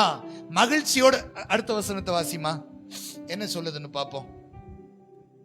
சகலவும் குறைவுபட்டு பட்டினியோடும் தாகத்தோடும் நிர்வாணத்தோடும் கர்த்தர் உனக்கு விரோதமாய் அனுப்பும் சத்துருக்களை சேவிப்பாய். மகிழ்ச்சியோடு ஆராதிக்கலன்னா என்ன நடக்கும்? சகலமும் குறைபடும். சகலம் என்ன செய்யும்? ஏற்கனவே நான் உங்களுக்கு இந்த வார்த்தை உணர்த்தி இருக்கிறேன். சகலம் என்ன செய்யும்?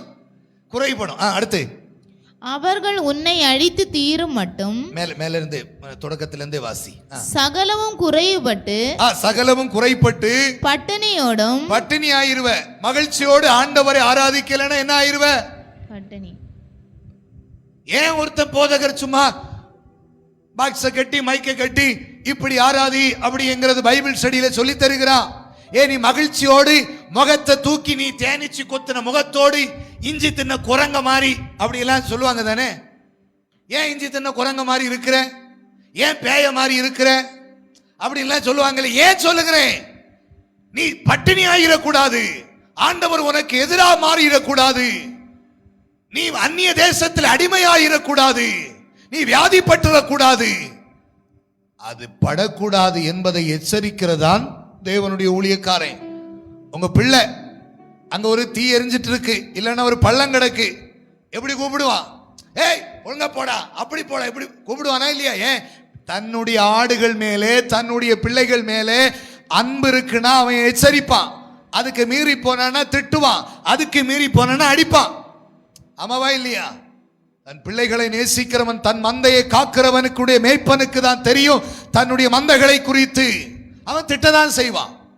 அவர் திட்டாரு, அவர் அப்படி கூப்பிட்டுட்டாரு, இவர் இப்படி கூப்பிட்டுட்டாருல்ல, அவன் குற்றம் சொல்லிட்டு புரோஜனம் அல்ல. நான் அப்படி கூப்பிடுவதனுடைய காரணம், நீ அந்நிய தேசத்திலே நீ அமை பட்டினியாக, நீ தேவனுக்கு விரோதமாக, நீ அமை கடன்காரனாக போயிடக்கூடாது என்கிற நோக்கத்தோடு தான் இதை பைபிள் ஸ்டடியில இந்த காரியத்தை உங்களுக்கு உணர்த்துகிறோம். மனமகிழ்ச்சியோடு ஆராதி, இல்லை என்றால் என்ன ஆகுவே? அவன் அடுத்த அந்த வசனம் முதல்ல இருந்து வாசிமா. சகலமும் குறைபட்டு, சகலமும் குறைபடும், பலகீனம், சரீர சுகம் குறைபடும், அவன் பேரு புகழ் அந்தஸ்து எல்லாமே குறைபடும். பட்டினியோடும் பட்டினியாயிருவ, தாகத்தோடும் தாகத்தோடு நிர்வாணத்தோடும் நிர்வாணம். கர்த்தர் உனக்கு விரோதமாய் அனுப்பும் சத்துருக்களை சேவிப்பாய். மகிழ்ச்சியோடு ஆராதிக்கலன்னா கர்த்தர் விரோதமா மாறிடுவாரு. அப்ப இதை நான் தானே சொல்லணும்? சொல்லணும் தானே? சொல்லணும் தானே? இல்லைங்க உங்க ஆராதனை சூப்பரா இருக்குன்னு சொல்லிட்டு போனா இந்த இரத்த பலிக்கு நான் தானே ஆளாகுவேன். அப்ப என்ன செய்யணும்? கர்த்தர் உனக்கு எதிராக வந்துருவாரு. நீ மகிழ்ச்சியோடு என்ன செய்? ஆராதனை செய். பக்கத்தில் கைப்பிடிங்க. மகிழ்ச்சியோடு ஆராதனை செய். மகளே, நேரில் பார்க்கிற எல்லா தேவ பிள்ளைகளும் கையெடுத்து கும்பிட்டு கேட்கிறேன், மகிழ்ச்சியோடு ஆராதனை செய். வசனம் தெரியாம உனக்கு ஏதோ தெரிஞ்ச கர்த்தர் உன்னை விடுவிப்பார், உயர்த்துவார், காப்பார், ஏந்துவார், தப்புவிப்பார் என்கிற வசனத்தை மட்டும் புரிஞ்சு வைக்காதே. உபதேசம் என்கிறது ஒன்று இருக்கிறது, அதையும் படிச்சுக்கொள்ளு. இருகரம் கூப்பி கேட்கிறேன், இங்கே சொல்லுகிற அத்தனை வசனமோ உன்னுடைய ஆசீர்வாதத்துக்கு. அது செய்யலைன்னா இன்னும் ஒரு ஆசீர்வாத குறை வரும். புரிஞ்சுதா உங்களுக்கு? அப்ப ஆராதிக்கலைன்னா கர்த்தர் மகிழ்ச்சியோடு ஆராதிக்கலைன்னா ஆண்டவர் எப்படி வருவாரு? ஹலோ, ஆண்டவர் எப்படி வர சொல்லுங்க எல்லாரும். ஆண்டவர் எப்படி இருப்பாரு? உனக்கு எதிரியா மாறிடுவார். யாரா மாறிடுவாரு? பக்கத்தில் கைப்பிடிங்க. மகிழ்ச்சி இல்லாம ஆண்டவர் ஆராதிச்சா, கைப்பிடிங்க கைப்பிடிங்க, மகிழ்ச்சி இல்லாம ஆராதிச்சா ஆண்டவர் எதிரா மாறிடுவார். நான் கேட்கிறேன், ஆண்டவர் எதிரா மாறினா தாங்க முடியுமா? உலகத்தில் இருக்கிற அத்தனை மனுஷனும் எதிரா மாறினா பிரச்சனை இல்லை. சில சூழ்நிலைகள் அப்படியெல்லாம் என்னச்சு, யோசேப்புக்கு வந்துச்சு, யாக்கோபுக்கு வந்துச்சு, ஆபிரகாம் எல்லாருக்கும் பரிசுத்த பாருங்க இயேசுக்கு வர வந்துச்சு. இயேசு இந்த உலகத்துல மனிதனாக வந்தபோது எல்லாருக்கும் வந்துச்சு. சகல மனிதனும் எதிராக மாறல. ஆண்டவர் எதிராக மாறினா எப்படி இருக்கும்? தேவன் சொல்லுகிறார், கர்த்தர் அனுகூலமான எதிராக நிற்பவன் யார்? கர்த்தர் அனுகூலமான, கர்த்தர் எதிராக மாறினா அனுகூலமா நிற்பவன் யாரு? கர்த்தர் ஒருவனுக்கு எதிராக மாறினா அனுகூலமா எந்த மனுஷனுக்கு வந்து ஏதாவது செய்ய முடியுமா? ஹலோ, செய்ய முடியுமா? கர்த்தரை எதிராளியா மாற்றாத. மகிழ்ச்சி இல்லாம ஆண்டவர் ஆராதிச்சா, கேக்குதா? இல்ல கையை தூங்க. மகிழ்ச்சி இல்லாம ஆராதிச்சா கர்த்தர் எதிரா மாறிடுவார். பிளீஸ், அதனால கையெடுத்து கும்பிட்டு கேட்கிறேன், மகிழ்ச்சி இல்லாம சிலவங்க இந்த சபையில இருந்தாங்க. மகிழ்ச்சி ஆராதி ஆராதி, அவங்களுக்காகவே இந்த வசனத்தை ஒரு நாள் எடுத்து சொன்னேன். அவங்க கோபப்பட்டுட்டாங்க. இப்ப பெரிய சபைகள்ல போய் ஆராதிக்கலாம். பிளீஸ், இந்த சத்தத்தை கேட்டு இருந்தா அதை அவன் மாற்றிக்கொள். கர்த்தரை எதிராளியாக மாற்றாதே, மகிழ்ச்சியோடு ஆராதி. எப்படி ஆராதி? இது என்ன சம்பவம் தெரியுமா? நான் இந்த பேசுறதெல்லாம் யாருக்கு பிடிக்காது? பிசாசுக்கு பிடிக்காது. பிசாசுக்கு ஏன் பிடிக்காது தெரியுமா? நானே அவளை ஏதாவது சாபத்தில் போட்டு அடைச்சி அவளை ஒன்னும் இல்லாமாக்க வைக்கிறேன். இவன் எங்க இருந்தெல்லாமோ தேடி வசனம் கண்டுபிடிச்சு நான் கர்த்தருக்கு விரோதியா அவனை மாற்றி வச்சிருக்கிறேன். இல்ல அவளை மாற்றி வச்சிருக்கிறேன், இல்ல அந்த குடும்பத்தை மாற்றி வச்சிருக்கிறேன், இல்ல அந்த சமுதாயத்தை மாற்றி வச்சிருக்கிறேன், அந்த அந்த பாரம்பரியத்தை மாற்றி வச்சிருக்கிறேன். இவன் போய் பார்த்தீங்களா வசனத்தை சொல்லி பிசாசு என் மேல கோபமா இருப்பான். பிசாசு கோபமா இருக்கட்டு, மனிதன் கோபப்படாம இருந்தா போதும். தேவையான ஆலோசனை, தேவனுக்கு மகிழ்ச்சியாக ஆராதனை செய்ய. இது என்ன ரெஜிமோனுடைய குடும்பத்திலே எங்க அப்பா அவர் எழுதி வச்ச வார்த்தை அல்ல, எங்க தாத்தா எழுதி வச்சது இல்ல, எங்க முப்பாட்டம் எழுதி வச்சது இல்ல, கர்த்தருடைய ஆவியானவர் எழுதி வச்ச வார்த்தை. தேவனுக்கு மகிழ்ச்சியாக ஆராதனை செய்யலன்னா கர்த்தர் எதிராக நிற்பாரு. வசனம் தானே சொல்லுது. அதை எப்படி படிச்சீங்க, எப்படி எழுதுனீங்க, எப்படி கண்டுபிடிச்சீங்கன்னு தெரியல. அதனால ஆராதிக்க வரும்போது உங்க இஷ்டத்துக்கு தேவையில்லாம எண்ணங்கள் நினைச்சு தேவையில்லாம இருந்து சாபத்தை வாங்கி கொள்ளாத பிளீஸ். இந்த சர்ச்சில் ரொம்ப கொஞ்சம் பேர் தெரியும், இந்த ஒரு விஷயத்தினாலேயே இதுவரை சபிக்கப்பட்டு இருக்கிறாங்க. கர்த்தர் எதிரு. நானும் நல்லா ஜெபம் பண்றேன், இரவு ஜெபம் பண்றேன், பகல் ஜெபம் பண்றேன். ஆண்டவரே ஆண்டவரே எங்க எப்படி இறங்குவாரு? தேவன் எதிரானா ஆராதனையில் ஒரு மகிழ்ச்சியும் கிடையாது. நம்ம கொஞ்சம் கடினமா ஏதாவது வார்த்தை சொன்னா உன்னை மூஞ்ச தூக்கி போடுறது. அநேகர் இந்த ஒரு விஷயத்தினாலேயே ஆசீர்வாதத்தை இழந்து நிற்கிறார்கள் பிள்ளைகளே. அதனால தயவு செய்து பிளீஸ், யாரோடு இருக்கிற கோபத்தையோ, யாரோடு இருக்கிறதானே கருத்து வேறுபாடுகளையோ, வீட்டில் இருக்கிற சண்டைகளையோ, இல்ல பண கஷ்டங்களையோ, வியாதிகளையோ அதை நினைச்சிட்டு தேவனுக்கு ஆராதனை செய்கிறதை விட்டு விடாதீங்க. அந்த மகிழ்ச்சியை விட்டு விடாதீங்க. மறுபடியும் சொல்லுகிறதுனாலதான் நான் உங்களை நேசிக்கிறேன், தேசத்தை நேசிக்கிறேன், தேவனுடைய பிள்ளைகளை நேசிக்கிறேன். அதனால சொல்லுகிறேன், யார் வேணாலும் எப்படி வேணாலும் எதிரான கருத்து சொல்லட்டு, ஆனா நான் தேவனுடைய ஊழியக்காரனால சொல்லுகிறேன், மகிழ்ச்சியோடு ஆராதனை செய். மகிழ்ச்சி இல்லாமல் ஆராதனை செய்தால் தேவனே உங்களுக்கு எதிராக வந்து நிற்பாரு. பைபிள் அப்படி சொல்லுது, நான் சொல்லல. நீங்க எப்படி வேணாலும் போனா எனக்கு பிரச்சனை இல்லை. ஆனா அமேஸ்தோத்து நான் இருக்கிற தேசத்திலே செழிப்புண்டாகணும். நான் இருக்கிற என்னை நம்பி வருகிற தேவனுடைய பிள்ளைகள் அவர்கள் ஆசீர்வதிக்கப்படணும். கர்த்தரை எதிராக மாற்றிடாதீங்க, தேவனை அனுகூலமாக மாற்றுங்க. அல்லேலூயா. அதுதான் தேசமே பயப்படாதே, மகிழ்ந்து களிகூறு. மகிழ்ந்து என்ன செய்? களிகூறு. கர்த்தர் பெரிய காரியத்தை செய்வார். பயப்படாதே, எதையும் நினைச்சு பயப்படாதே. ஆண்டவரை முழு மனதோடு ஆராதி. தேசமே பயப்படாதே, மகிழ்ந்து களிகூறு. கர்த்தர் பெரிய காரியங்களை செய்வார். அல்லேலூயா. எனக்கு என்ன ஊர்ல உள்ளவங்க பங்காளி சண்டையா? நல்லா இருக்கணும் தான் வசனம் சொல்லுகிறேன். அதை புரிஞ்சு கொள்ளுகிற மட்டும்தான் அமேஸ்தோத்திரம் உண்மையான தேவனுடைய பிள்ளை. அமேஸ்தோத்திரம். அல்லேலூயா. யார் வேணாலும் முகத்தை தூக்கி வச்சுட்டு போகட்டும், யார் வேணாலும் எப்படி வேணாலும் இருக்கட்டும். ஆனா ஒரு தேசத்துல இருக்கிறேன்னா அந்த தேசத்தின் குடிகளுக்கு ஆசீர்வாதமா இருக்கிறவன் தான் உண்மையான ஊழியக்காரன். கர்த்தருக்கு மட்டும் உண்மையை ஆராதனை செய். குறை இருக்குதா, கொஞ்ச நாள் தாண்டும் போது அந்த பாவங்கள் எல்லாம் ஆண்டவர் மன்னிச்சு தருவாரு. சிலவங்க எப்படி தெரியுமா, ஆண்டவரே நான் குறை செய்கிறேனே, சகோதரர்கள் எல்லாம் நினைக்கிறாங்க நான் குடிக்கிறேனே, குடியெல்லாம் மாற்றி தருவாரு ஆண்டவர். சீக்கிரமாக அதனுடைய மாறுதல் வரும். அந்த பாவம் செய்கிறேனே. சிலவங்க எல்லாம் பொய் சொல்லுகிறது பாவனே நினைக்கிறது இல்ல, பொய் பேசுகிறது வாய் அடைக்கப்படும். அதை சொல்லுங்க ஆண்டவர்கிட்ட, ஆண்டவரே இந்த பொய் நாவு இருக்கிறது, குறைகள் இருக்கிறது, பிறருக்கு கெடுத்து பேசுகிறது இருக்கிறது, அதெல்லாம் கொஞ்சம் கொஞ்சமா மன்னிக்கப்படும். இந்த பாவம் இருக்கிறதுனால தான் சிலவங்க என்ன செய்யறது இல்ல, ஆண்டவரை முழு மனதோடு ஆராதிக்க விருப்பப்படுவதில்லை. ஆமென் அல்லேலூயா. முழு மனதோடு ஆராதி. உன்னுடைய பாவங்கள் எல்லாம் கொஞ்ச நாள் நிறைவானது வரும்போது குறைவானதெல்லாம் ஓடி போயிடும். அல்லேலூயா. தேவ பிள்ளைகள் இந்த காரியங்களில் உணர்ந்திருக்க வேண்டும். என் சத்தத்தை கேட்கிற பிள்ளைகள், இங்க பைபிள் ஸ்டடி நடக்கும் போது சிலர் இந்த பைபிள் ஸ்டடியில நமக்கு தெரியாது, வெளியில இருந்து கேட்டுட்டு இருக்கிறாங்க. எப்படி கேட்கிறாங்க தெரியுமா? பாஸ்டர் சில நேரம் மைக்கை தாத்து வச்சு பேசுறீங்க, நாங்க புக்கும் கையுமா இருந்து எழுதுகிறோம், எங்களுக்கு நேரம் இல்லை. சில சொல்லுகிறாங்க நான் டியூஷன் படிச்சு கொடுத்துட்டே நான் என்ன செய்கிறேன், அதை கவனிக்கிறேன். பாஸ்டர் நாங்க வர முடியல, என்னாலும் கவனிக்கிறோம், நேரலையில பார்க்கிறோம். உங்களுக்காக சொல்லுகிறேன், மகிழ்ச்சியோடு ஆண்டவர் ஆராதிங்க.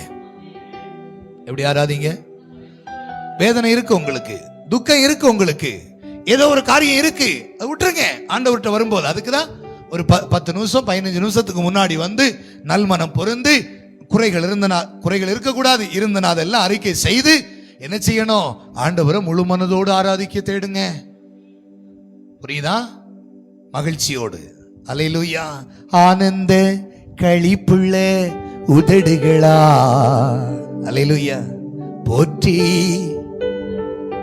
ஆமென். ஆனந்த களிப்புள்ள உதடுகளால் போற்றி புகழுகின்றேன். அல்லேலூயா. மனமகிழ்ச்சி ஆராதிங்க. அல்லேலூயா. தாவீதினுடைய ஆராதனையை ஆண்டவர் அங்கீகரிச்சது என்ன தெரியுமா? முழு பலம், முழு மனது, மகிழ்ச்சியோடு ஆராதிச்சான். அல்லேலூயா. யாரையுமே பார்க்கல. யாரை பார்க்கல? யாரையுமே பார்க்கல, எதையும் பார்க்கல. ப்ளீஸ், அந்த உபாகமி 28, 47, 48 இந்த சத்தத்தை கேட்கிற பிள்ளைகள், நேரில் கவனிக்கிறவர்கள் தெளிவாக அதை படித்து புரிந்து கொள்ளுங்கள். சில வார்த்தைகளை சொல்லும் போது அதை தியானிக்கிறீங்க, வீட்டில் போய் அதை அப்படியே குரூப்ல ஷேர் பண்ணுகிறீங்க. ரொம்ப சந்தோஷம். உங்களுடைய அந்த வசனத்தின் மேல் இருக்கிறதான அந்த உற்சாகத்தன்மையை நான் பாராட்டுகிறேன். அதே போல எல்லாவற்றையும் கை கொள்ளுங்க. வசனத்தை, திருவசனத்தை கேட்கிறவர்களாக மாத்திரம் அல்ல, இது நான் சொல்லுகிற நீதிமொழிகள்ல ஒரு வசனம், திருவசனத்தை கேட்கிறவர்களாக மாத்திரம் அல்ல, அதன்படி செய்கிறவர்களாகவும் இருங்கள்.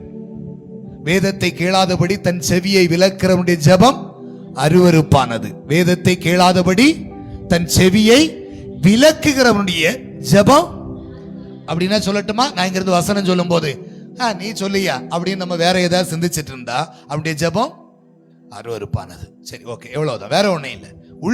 உள்ள மட்டும்தான், வெளியில இது வெளியில பொருந்தாது, லைவ்லயும் பொருந்தாது. புரியுதா உங்களுக்கு?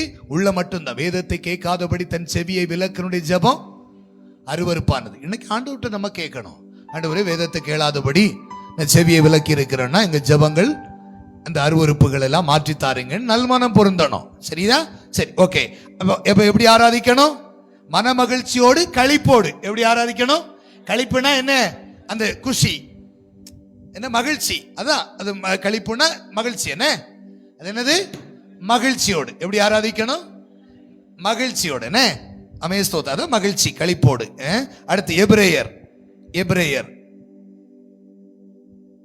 13:15. ஆகையால் அவருடைய நாமத்தை துதிக்கும் உதடுகளின் கனியாகிய ஸ்தோத்திர பலியை அவர் மூலமாய் எப்போதும் தேவனுக்கு செலுத்த கடவோம். எப்பெல்லாம் வாய்ப்பு கிடைக்குதோ அப்பெல்லாம் தேவனை துதிக்கணும். எப்பெல்லாம்? அதான் பாட்டுக்கு, எப்போதும் நான் தேடும் கண்மலை நீர்தானே. அல்லேலூயா. எப்படி துதிக்கணும்? ஒரு டைம், இந்த டைம்ல தான், இந்த அப்படி இல்லை, எப்போதும். துதியால் என் நாவு நிறைந்து இருப்பதாக நாள்தோறும் உம்மை. அப்படின்னா நேற்றுக்கிழமை மட்டும் இல்ல, கூட்டத்துக்கு ஒரு நாள் மட்டும் இல்ல. சொல்லுங்க, நாள்தோறும் உம்மை துதிப்பே, நம்பிக்கையோடு துதிப்பே, நாள்தோறும் உம்மை துதிப்பே, நம்பிக்கையோடு துதிப்பே. அல்லேலூயா. அதான் சங்கீதக்காரன் சொல்லி இருக்க, நான் பாடும்போது என் உதடு கம்பீரித்து மகிழும். அப்ப இங்க பார்க்கிறோம், எப்போதும் துதிக்கணும். எப்படி துதிக்கணும்? இந்த நேரம் அந்த நேரம் அப்படி இல்ல, எப்பெல்லாம் வாய்ப்பு கிடைக்குதோ அப்பெல்லாம் துதிங்க. எந்த இடத்துல துதியின் சத்தங்கள் உயர்ந்து இருக்குதோ அந்த இடத்துல ஆமென் ஸ்தோத்திர ஆசீர்வாதங்கள் உயர்ந்து இருக்கிறது. அல்லேலூயா. தேவனுடைய வாக்குத்தத்தம் உயர்ந்து இருக்கிறது. எப்போதும் துதிங்க. இந்த வார்த்தையை கேட்கிற ஒவ்வொரு தேவனுடைய பிள்ளைகளும் ஒரு ஆலோசனை சொல்லுங்க, எப்போதும் துதிங்க. என்ன செய்யுங்க? எப்போதும் துதிங்க. அடுத்தது லூக்கா 24 அதனுடைய 53. லூக்கா 24 அதனுடைய 53.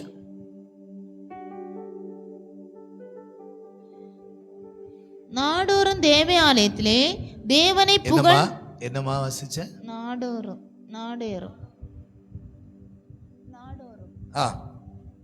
நாடோறும் தேவாலயத்திலே தேவனை புகழ்ந்து துதித்து கொண்டிருந்தார்கள். தேவனை என்ன செய்யணும்? புகழணும். தேவனை என்ன செய்யணும்? ஹலோ, கவனிக்கிறீங்களா? தேவனை என்ன செய்யணும்? வாழ்த்துகிறோ, வணங்குகிறோ, போற்றுகிறோ தேவா. அல்லேலூயா. தேவன் என்ன செய்யணும்? புகழணும். ஹலோ, கவனிக்கிறீங்களா? நீங்க போதும், நீங்க பார்த்தாச்சு. இனி கீழ வசனத்துல என்ன புகழலன்னா பயந்து, கீழ வசனத்தை புகழலன்னா என்ன இருக்கு ஆண்டவரே, இதுவரை புகழாம போயிட்டேனே அப்படின்னு பயத்துல பாக்குறீங்களா? அல்லேலூயா. இவர்கள் என் ஜனங்கள், என் துதியை சொல்லி வருவாங்க. துதிக்கிறதுக்கு தான் நம்மளை ஆண்டவர் அழைச்சிருக்கிறாரு. எதுக்கு தான் அழைச்சிருக்கிறாரு? துதிக்க தான் ஆண்டவர் அழைச்சிருக்கிறாரு. பயந்து பாக்குறாங்க. ஐயோ, நான் உபாகமத்தில் இப்படி ஒரு வசனத்தை பார்த்தாங்க, இங்க புகழலன்னா என்ன கண்ணி வச்சிருக்கிறார் ஆண்டவரே, சேசுவே அப்படின்னா. புகழுங்க. என்ன செய்யுங்க? ஆண்டவர் கழுதைக்குட்டியின் மேல வந்த போது அவரை துதிக்கிறத பார்த்த உடனே பரிசேயர்கள் சதுசேயர்கள் வெப்ராளம் வந்துச்சு. வருந்தானே, ஆண்டவரை துதிக்கிறத பார்த்தா கொஞ்சம் பேருக்கெல்லாம் ஒரு மாதிரி தான் வரும். வந்துச்சு.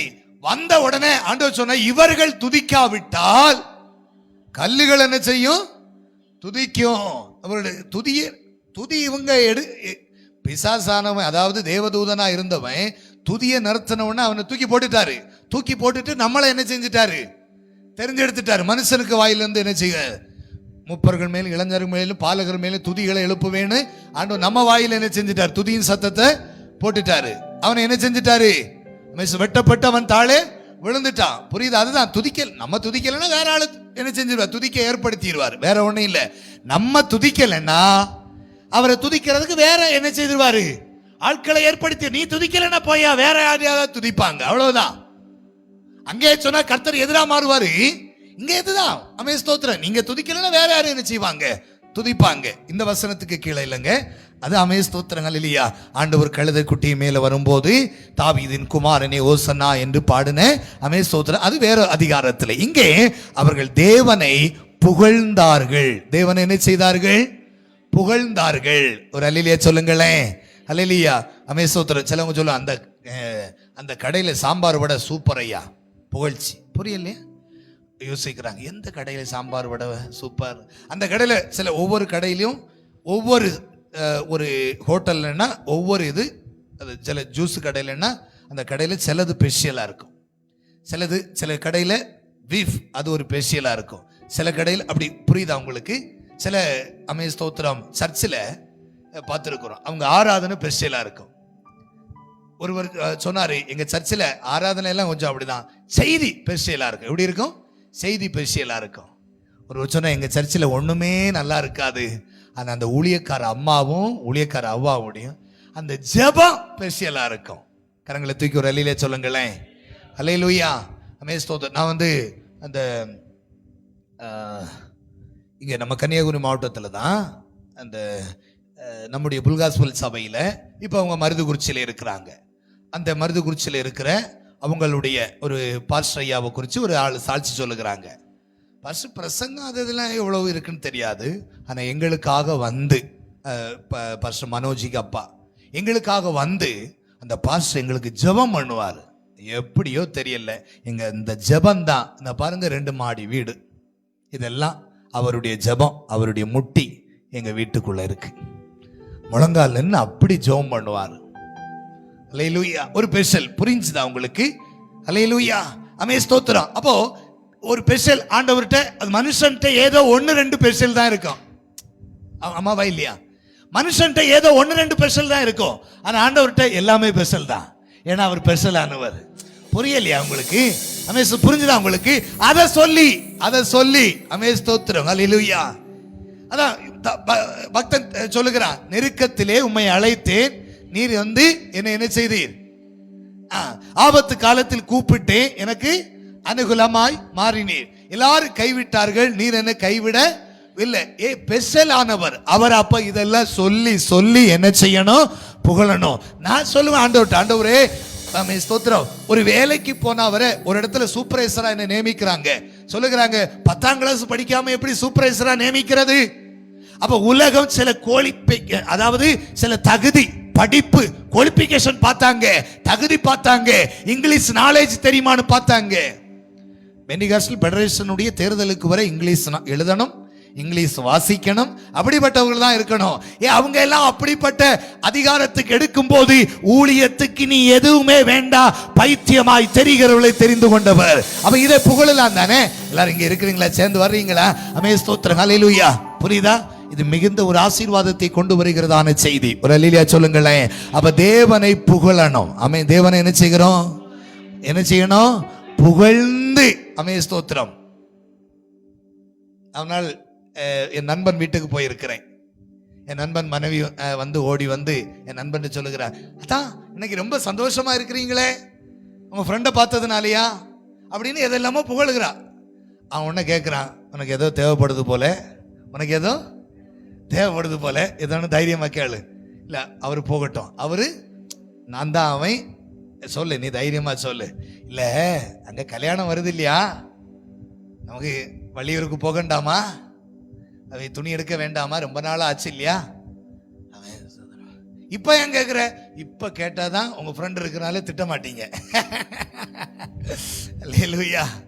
அமே ஸ்தோத்திரம். எப்படி அப்போ புகழுகிறது புரியுதா உங்களுக்கு? அமே ஸ்தோத்திரம். நான் ஒரு நாள் என் மனைவி வந்து சர்ச்சைக்கு புதன்கிழமை கூட்டம் நடத்த வருது. என்னம்மா ட்ரெஸ் எல்லாம் போட்டு சின்ன பிள்ளை மாதிரி ட்ரெஸ் போட்டுருப்பாரு. என்ன டீ ஏதாவது தேவைப்படுதா? டீ ஏதாவது தேவைப்படுதாயா? அல்லேலூயா. ஒரு மனுஷன் புகழும் போதே அவன் என்ன செய்திருவான்? புரியுதா உங்களுக்கு? தேவனை அவன் மனுஷனை புகழுகிறதுக்கு ஒன்றோ இரண்டோ வார்த்தைகள் தான். ஒரு மனுஷனிடத்துல ஒருவேளை 10 புகழ்ச்சி தான். அவன் சிலவங்கள்ட்ட புகழ்ச்சிக்கு இல்லாம இருக்கலாம். ஆனா அப்படி அல்ல, தேவனை புகழுகிறதுக்கு அவன் ஸ்தோத்திரம். இனியும் 2000 வருஷங்கள் தாண்டினாலும் தேவனை புகழுகிறதுக்கு வார்த்தை இருக்கிறது. தேவனை புகழ்ந்து துதிக்க வேண்டும்.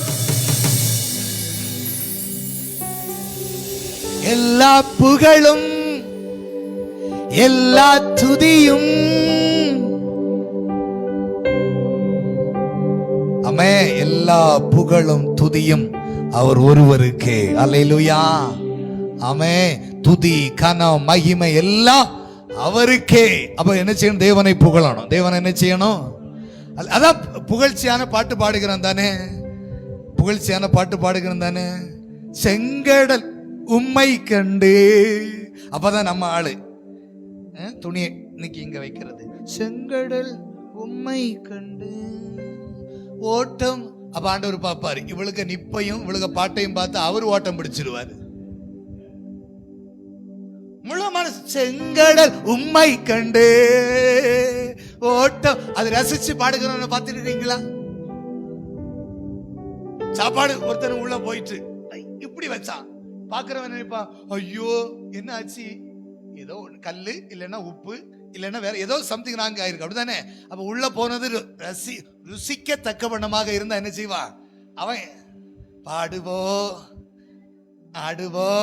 சிலவங்க பாடுவோ நடனம் ஆடுவோ.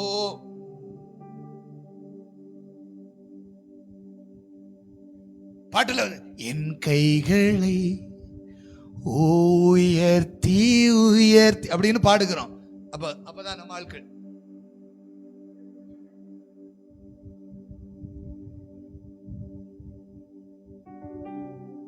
மேன். ஹல்லேலூயா.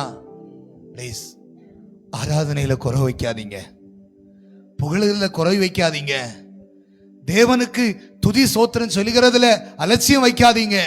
அதனால தீமை தான் வருமே தவிர நன்மை வராது. ஒரு பெண்டிகாஸ்டல்காரன் எப்படி இருக்கணும் தெரியுமா? எப்படி ஆசீர்வதிக்கப்படணும் தெரியுமா? அவன் யூதா தேசத்துக்காரன். சனிக்கிழமை கொண்டு குண்டு போடுவானுங்க. ஏன்? அவன் ஆராதிக்கும் போது குண்டு இல்லை, அவன் தலை சிதறி போனாலும் பக்கத்துல சிதறி போனாலும் அவன் தேவனுக்கு ஆராதனை செய்துட்டு இருப்பான். ஒரே நேரத்துல 4 பேரோட யுத்தம் பண்ணுகிறான். ஏன்? சின்ன நாடுங்க. ஏன்? கர்த்தர் அவனை ஆசீர்வதிச்சு வச்சிருக்கிறாரு.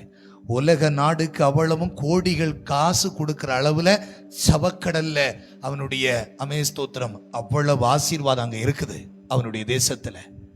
இஸ்ரவேல் தேசம் எத்தனை 1963 64 இல்லையா ஏதோ கொடுத்தாங்க அந்த தேசத்தை, ஏதோ 48 இல்லையா ஏதோ கொடுத்தாங்க அந்த தேசத்தை. அந்த தேசத்தை கொடுக்கும்போது 80% வனாந்திரம், 80% வனாந்திரம். கர்த்தரை துதிக்கிறவன் அந்த வனாந்தரத்தின் செழிப்பாக மாற்றினான். அவங்களுக்கு வாக்குத்தத்தம் என்ன? வாக்குத்தத்தம் தெரியுமா? உன் வனாந்தரம் செழிப்பாய் மாறும். அந்த வனாந்தரத்து தான் கடந்த நாட்கள்ல அதில் உள்ள பிரதமர் பெஞ்சமின் சொல்லுகிறாரு, என்னுடைய அந்த தேசத்தை என் கையில தரும்போது, எங்களுக்கு தரும்போது, என் முதாக்கு தரும்போது 80% பாலைவனத்தை தான் கொடுத்தீங்க.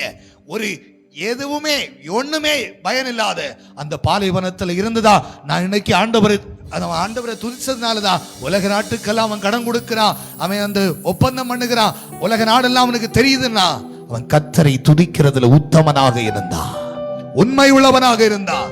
வேற எதுக்கு இல்லைங்க. எங்க சனிக்கிழமை லிப்ட் ஆன் பண்ணுகிறதுக்கு இல்ல, ஆட்டோமேட்டிக்கலா போய் வரும். அது ஒரு சுவிட்ச் போடுகிறதுக்கு ஒரு வேலை சுமையாக. நம்ம ஆட்கள் அப்படி இல்லைங்க. நம்ம ஆட்கள் ஞாயிற்றுக்கிழமை தான் அன்னைக்கு அத்தனை வேலையும். அவன் அப்படி இல்ல, தேவனை ஆராதிக்கிறதுல உண்மையா இருந்தான். கொஞ்சம் 10 நிமிஷம் ஆராதனை போச்சுன்னு சொன்னா பசி வந்துருது, வயிறு வந்து நெஞ்சில வந்துருது, நெஞ்சு வந்து வாயில வந்துருது. ஆராதிக்கிறதுல உண்மை, உத்தமனாக ஆராதிக்கணும். அந்த தெளிவு புரியணும். இந்த செய்தி தெளிவா புரிந்தீங்கன்னா அதுல ஆசீர்வாதங்கள் இருக்கிறது. அல்லேலூயா. கரங்களை தூக்கி ஒரு அல்லேலூயா சொல்லுங்களேன். அப்ப எப்படி எல்லாம் ஆராதிக்கணும்? உற்சாகத்தோடு, செம்மையாக, ஆனந்த சத்தமாய், மனப்பூர்வமாய், முழு இருதயத்தோடு, உத்தம இருதயத்தோடு, ஆவியோடு, உண்மையோடு, மகிழ்ச்சியோடு, களிப்போடு, எப்போதும் தேவனை புகழ்ந்து அடுத்து இன்னும் 5 நிமிஷம் இருக்கு, நான் அதுல வார்த்தையா சொல்லி முடிக்கிறேன்.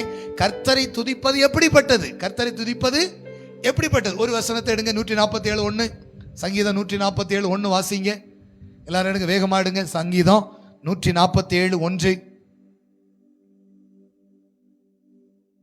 கர்த்தரை துதியுங்கள், நம்முடைய தேவனை கீர்த்தனம் பண்ணுகிறது நல்லது.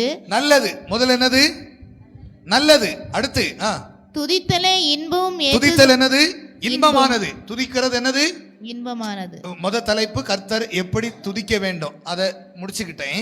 இதுல 2 வார்த்தை மட்டும் சொல்லுகிறேன். கர்த்தரை துதிப்பது எப்படிப்பட்டது? நல்லது. கர்த்தரை துதிப்பது எப்படிப்பட்டது? பக்கத்துல கைப்பிடிங்க, நான் கெட்டது சொல்லி தரல, நான் இதை உங்களுக்கு விளங்க வைக்கிறது தான் சொல்ல. கெட்டது சொல்லி தரல, நல்லது. கர்த்தரை துதிப்பது எப்படி? நல்லது. சத்தமா சொல்லுங்க, கர்த்தரை துதிப்பது. சத்தமா சொல்லுங்க, கர்த்தரை துதிப்பது. கேக்குதான்னு பாருங்க. கர்த்தரை துதிப்பது கேட்டுச்சா? நல்லிலே சொல்லுங்களேன்.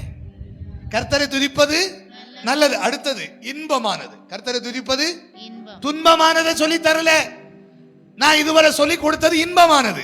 இதுவரை சொல்லி கொடுத்தது என்னது? நீங்க நினைக்கிறேன், ஐயோ இந்த பாஸ்டர் வந்து எங்க இருந்து வந்தாருன்னே தெரியல, நல்லதை சொல்லி தராம கெட்டது நல்லதுதான் சொல்லி தந்த. கர்த்தரை துதிப்பது அவன். கர்த்தரை துதியுங்கள், அவர் கைவிடவே மாட்டா. கர்த்தரை அல்லேலூயா. சரி பாருங்க, கர்த்தரை துதிப்பது என்னது? கையை தூக்கி சொல்லுங்க, நல்லது. கர்த்தரை துதிப்பது அது நல்லது. அடுத்து என்னது இருக்கிறது? கர்த்தரை துதிப்பது இன்பமானது. துன்பமானது இல்ல, அது இன்பமானது. சொல்லுங்க, எல்லாரும் சொல்றாங்க பாருங்க. சொல்லுங்க, இன்பமானது. சொல்லுங்க, இன்பமானது. கொஞ்சம் தான் வாய்களை திறங்க பாப்போம். என்னது? இன்பமானது. கர்த்தரை துதிக்கிறது என்னது? இன்பமானது. அடுத்து இன்னும் சொல்லட்டுமா? அடுத்தது அது ஏற்றதுமா இருக்கிறது. சங்கீதம் 147:1 கர்த்தரை துதிக்கிறது நல்லதும் இன்பமும் ஏற்றதுமாக இருக்கிறது. ஏற்றது தானே? இல்ல ஏற்றது இல்லாததா? கர்த்தரை துதிக்கிறது என்னது? நல்லது, இன்பமானது, ஏற்றதுமா இருக்கிறது. சங்கீதம் 92:1-3 வரை அந்த 3வது வசனத்துல கடைசி அந்த 1-3 வரை வாசிங்க பாப்போம். சங்கீதம் 92:1-3 வரை வாசிங்க. கர்த்தரை துதிப்பதும் உன்னதமானவரே உமது நாமத்தை கீர்த்தனம் பண்ணுவதும் 10 நரம்பு வீணையினாலும் தம்புருவினாலும் தியானத்தோடும் வாசிக்கும் சுரமண்டலத்தினாலும் காலையிலே உமது கிருபையும் இரவிலே உமது சத்தியத்தையும் அறிவிப்பது நலமாயிருக்கும். எப்படி இருக்கும்? கர்த்தரை துதிக்கிறது எப்படி இருக்குது? அதுல எப்படி இருக்கு? சங்கீதம் 92 அதுல 1 நம்ம வாசிக்கும் போது அதுல என்ன அழகாக சொல்லி இருக்கு? கர்த்தரை துதிப்பதும், கவனிச்சுக்கிடுங்க, உன்னதமானவரே உமது நாமத்தை கீர்த்தனம் பண்ணுவதும் 10 நரம்பு வீணை. அப்படின்னா என்ன? காய்ங்க 10 நரம்பு வீணை காமிங்க. எல்லாருக்கும் இருக்கா? சரி, 10 நரம்பு வீணை. சரி, ஓகே. இந்த வீணைனாலே கரங்களினாலே அவை ஆராதிப்பதும் தியானத்தோடு சுரமண்டலத்தை என்ன செய்வது? வாசிப்பதும் காலையிலே உமது கிருபை இரவிலே உமது சத்தியத்தை அறிவிப்பதும் எப்படி இருக்கிறது? அப்ப ஆராதிப்பது என்னதா இருக்குது? நலம். ஆராதிப்பது என்னது? சத்தமா சொல்லுங்க. ஆராதிப்பது என்னது? நான் ரெண்டாவது சொன்னேன் எப்படி துதிக்க வேண்டும், அதை நான் ஒன்று சொன்னேன். அப்ப கர்த்தரை துதிப்பது எப்படிப்பட்டது? சொன்ன நல்லது, இன்பமானது, ஏற்றது. இப்ப கர்த்தரை துதிப்பது எப்படி இருக்கிறது? நலமாய் இருக்கும். நலமா இருக்கும். கர்த்தரை துதிக்கிறது எப்படி இருக்கிறது? நலமாய் இருக்கும். அது நல்லது. கர்த்தரை துதிக்கிறது என்னது? நல்லது. அது நலமாய் இருக்கும். அப்ப நல்லது இல்லாததை நம்ம என்ன செய்ய வேண்டாம்? செய்ய. ஐயோ இவங்க கை தட்டுறாங்க, இவங்க அப்படி சொல்றாங்க, அந்நிய பாஷை சொல்றாங்க, இது கெட்டது இல்ல. அது என்னது? கை தட்டுறது என்னது? அவன் சில சர்ச்சைகள்ல போனா கை தட்ட மாட்டீங்களோ அப்படின்னு கேட்கணும். ஒரு கை தட்டு கொடுங்களேன், கை தட்டுங்களேன் அப்படின்லாம் சொல்லணும். கர்த்தரை அப்படி என்ன 10 நரம்பு வீணைனால என்ன செய்கிறது? கை தட்டுறது. பக்கத்தில் கை பிடிங்க. கை தட்டுறது நல்லது. அங்க இடது கையும் அப்படி கொடுத்தாலும் போதும். கொடுத்துட்டு இப்படி சொல்லணும், நல்லது. கர்த்தரை துதிக்கிறது நல்லது. அல்லேலூயா, ஆமென், அல்லேலூயா. அப்ப என்னது? நல்லது. அடுத்தது சங்கீதம் 69 30 31. இது நீங்க வாசிக்கணும். நான் ஒருவேளை கெட்ட செய்தி உங்களுக்கு சொல்லி தந்துட்டேன். இவர் எதுக்கு இப்படி சொல்லுகிறாரு? நாங்க காலையில எழும்பி 1:30 தோசை, மத்தியானம் கொஞ்சம் சாப்பாடு, இரவுல ஏதாவது கொஞ்சம் சாப்பிட்டுட்டு தூங்கினா போதுமே, இவர் கெட்ட செய்தியை இல்லைங்க, நல்லதுன்னு இருக்கு, அதை சொல்லி தருகிறேன். அவ்வளவுதான். நல்லது தானே? சொல்லுங்களேன், நல்லதா இல்லையா? நல்ல நல்ல செய்தி தானே சொல்லி தருகிறேன். நல்ல செய்தின்னு தெரிஞ்சா கையை தூக்கி ஒரு அல்லேலூயா சொல்லுங்களேன். அல்லேலூயா. சரி, லைவ்ல இருக்கிறவங்க கையை தூக்கி அல்லேலூயா சொன்னாங்களா? அல்லேலூயா, ஆமென், ஆமென், ஸ்தோத்திரம். சரி, ஆமென். வாசிங்க சங்கீதம் 69 30 31. தேவனுடைய நாமத்தை பாட்டினால் துதித்து அவரை ஸ்தோத்திரத்தினால் மகிமைப்படுத்துவேன். கொம்பும் விரிகுளம்பும் உள்ள காளை எருதை பார்க்கலும் இதுவே கர்த்தருக்கு பிரியமாயிருக்கும். அப்படின்னா இந்த பலி செலுத்துகிற அந்த கொம்பும் அந்த காளைகளை அதை பார்க்கலும் இந்த ஆராதனை எப்படிப்பட்டதா இருக்குது? பிரியமா இருக்கு.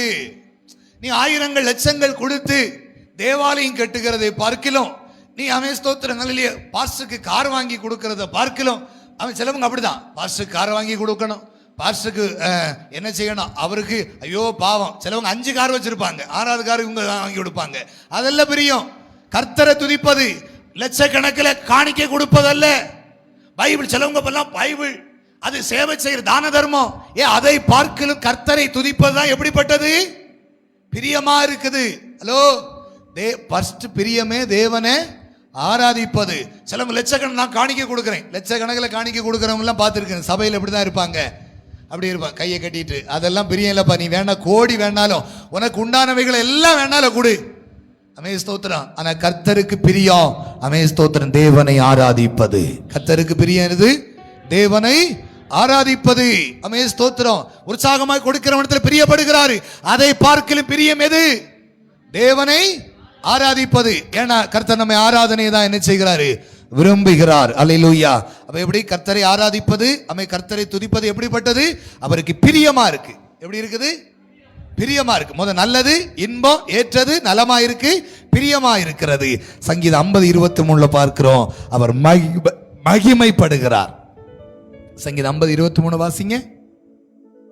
ஸ்தோத்திர பலியிடுகிறவன் என்னை மகிமைப்படுத்துகிறான். என்ன பலியிடுகிறவன்? ஸ்தோத்திர பலி. ஸ்தோத்திர பலியிடுகிறவன் என்ன செய்கிறான்? என்னை இங்க என்ன பாருங்க, அப்படியே பாருங்க, அப்படியே மோன் தூக்கி பாருங்க. ஸ்தோத்திர பலியிடுகிறவன் என்னை, நம்ம ஸ்தோத்திரம் எப்படி இருக்கும்? ஸ்தோத்திரம் சொல்லுங்க.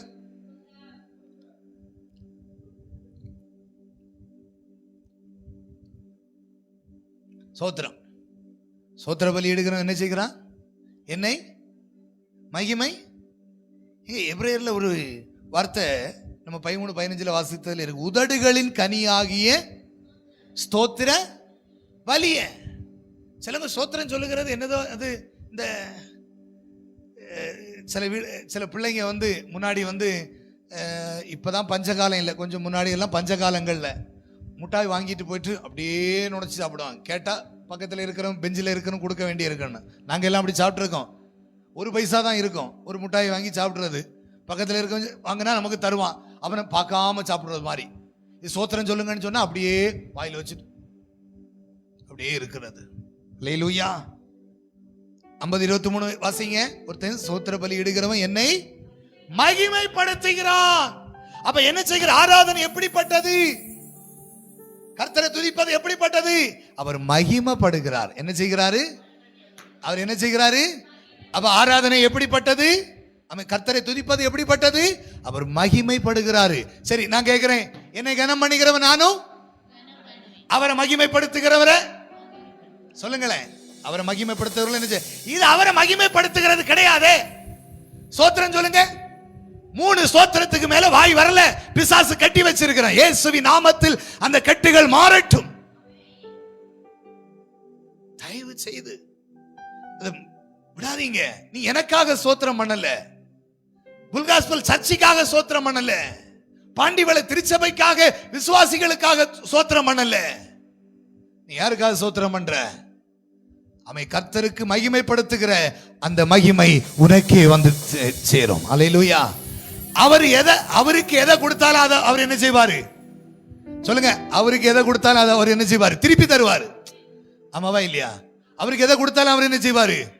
அவருக்கு அப்ப ஒருவன் ஸ்தோத்திர பலியிடுகிறவன் என்ன செய்கிறான்? மகிமைப்படுத்துகிறான். அப்ப அவரை மகிமை கொடுத்து அவருக்கு மகிமை கொடுத்தா மகிமை என்ன செய்வாரு? சொல்லுங்களேன். திருப்பி தருவாரு. ஏன் மகிமை அடைய முடியாம இருக்கிறோம்? ஏன் ஸ்தோத்திர பலி ஏறெடுக்கல? அதனாலதான் நம்ம மகிமை அடையல. ஸ்தோத்திரம் சொல்லுங்கன்னு சொன்ன உடனே, நான் ஒரு சர்ச்சில் போய் ஸ்தோத்திரம் சொல்லுங்கன்னு சொன்னோம், ஐயோ அவங்க எல்லாம் ஸ்தோத்திரம் சொல்லணும் நாங்க சொல்லுவோம். பிறகு சொல்லி கொடுத்து ஸ்தோத்திரம் சொல்ல வச்சு பிறகு நிறுத்துங்கன்னு சொன்ன பிறகு ஸ்தோத்திரம் சொல்லிட்டு இருந்தாங்க. விடுவமாக்கும் வசனம் தானே சொல்லுது. புரிஞ்சுதா? ஸ்தோத்திர பலி இடுகிறவன் என்ன செய்கிறான்? என்னை மகிமைப்படுத்துகிறான். அல்லேலூயா.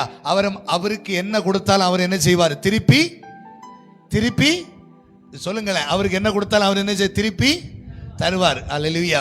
திருப்பி தரக்கூடிய ஒரே ஒரு இடம் ஆண்டவர் தான். அல்லேலூயா. கரங்களை தூக்கி ஒரு அல்லேலூயா சொல்லுங்களேன். அவன் கொடுத்தா திருப்பி தருகிற ஒரே ஒரு இடம்.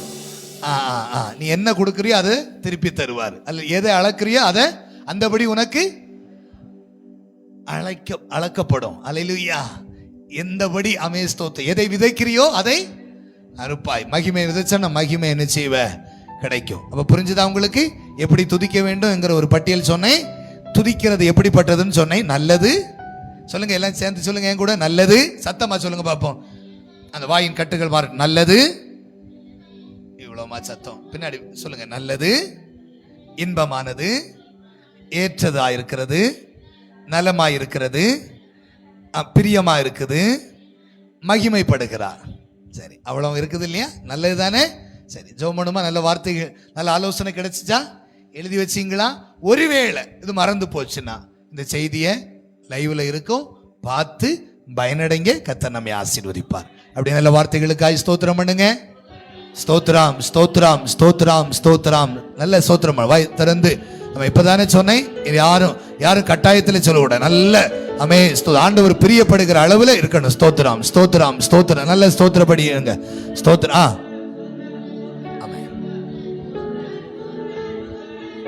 சரி சரி சரி. ஆமென் ஆமென். போதும் போதும். டைம் இல்லை. இனி வருகிற நாட்கள் இனி நான் சொல்லாம என்ன செய்யணும்? ஸ்தோத்திரம் சொல்லணும். இது இந்த வாசல் தாண்டி போகுமா? வாசல் தாண்டி போகுமா? இன்னைக்கு புதன்கிழமை, இனி சனிக்கிழமை கூட்டம் வரும்போது மறுபடியும் இது சொல்ல வேண்டி வருமா? இல்ல நீங்களாவே என்ன ஆயிருவீங்களா? ஸ்தோத்திரம் சொல்லிடுவீங்க தானே? சரி. கர்த்தர் நம்மை இந்த வசனங்களாலே வழி நடத்துவாராக. இந்த வசனங்களாலே நம்மை ஸ்தோத்திரம் ஹல்லேலூயா ஆசீர்வதிப்பாராக. ஆண்டவரே, இந்த வார்த்தைகளை சொன்னோம். இதை கேட்ட அத்தனை பிள்ளைகளும் ஆலயத்தின் உள்ளேயும் வெளியும் நேரலையில பல இடங்களிலிருந்து சொந்த பைபிள் ஸ்டடிக்காக பல ஸ்தோத்திர இடங்களிலே ஆராதனை இல்லாத சில நாடுகளில் இதெல்லாம் கேட்டார்கள். அந்த கேட்கிற பிள்ளைகள் எல்லாம் பயனடையட்டும். சில பிள்ளைகள் ஸ்தோத்திரம் இந்த லைவ் எங்களுக்கு பிரயோஜனமாக இருக்கிறது என்று கேட்டார்கள். அவர்களுக்கும் பிரயோஜனமா இருக்கட்டும். அநேகருக்கு ஆசீர்வாதமாக மாற்றுகிற இந்த பைபிள் ஸ்டடிக்காக நன்றி செலுத்துகிறோம். இன்றைக்கு கூடி வந்த பிள்ளைகள், சபை விசுவாச பிள்ளைகள், வீடுகளில் இருந்து கவனித்தவர்கள், இதை குறிப்பிடுத்தி ஜெபித்த பிள்ளைகள் எல்லாரையும் ஆசீர்வதிங்க. இந்த வார்த்தைகளை சொல்லுகிறதுக்கு அடியனை பலப்படுத்தின கிருபைகளுக்காக நன்றி. எங்களை தாழ்த்தி உம்முடைய கரங்கள் தருகிறோம். தொடர்ந்துள்ள ஸ்தோத்திர நாள்கள் எல்லாம் உம்முடைய கரம் எங்களுக்கு அனுகூலமாய் இருக்கட்டும். வழி நடத்தும் ஆசீர்வதி கிருபைக்குள் மறைத்துக் கொள்ளும்.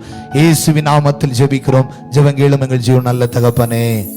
என் ஆத்துமாவே கர்த்தரை ஸ்தோத்திரி, என் முழு உள்ளமே பரிசுத்த நாமத்தை ஸ்தோத்திரி. என் ஆத்துமாவே கர்த்தரை ஸ்தோத்திரி, கர்த்தர் செய்த சகல உபகாரங்களையும் மறவாதிரு.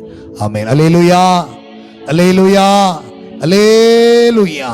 ஆமென். எல்லாரும் சமாதானத்தோடு கடந்து செல்லுங்கள். கர்த்தர் தாமே உங்களை ஆசீர்வதித்து வழி நடத்துவாராக. ஆமென்.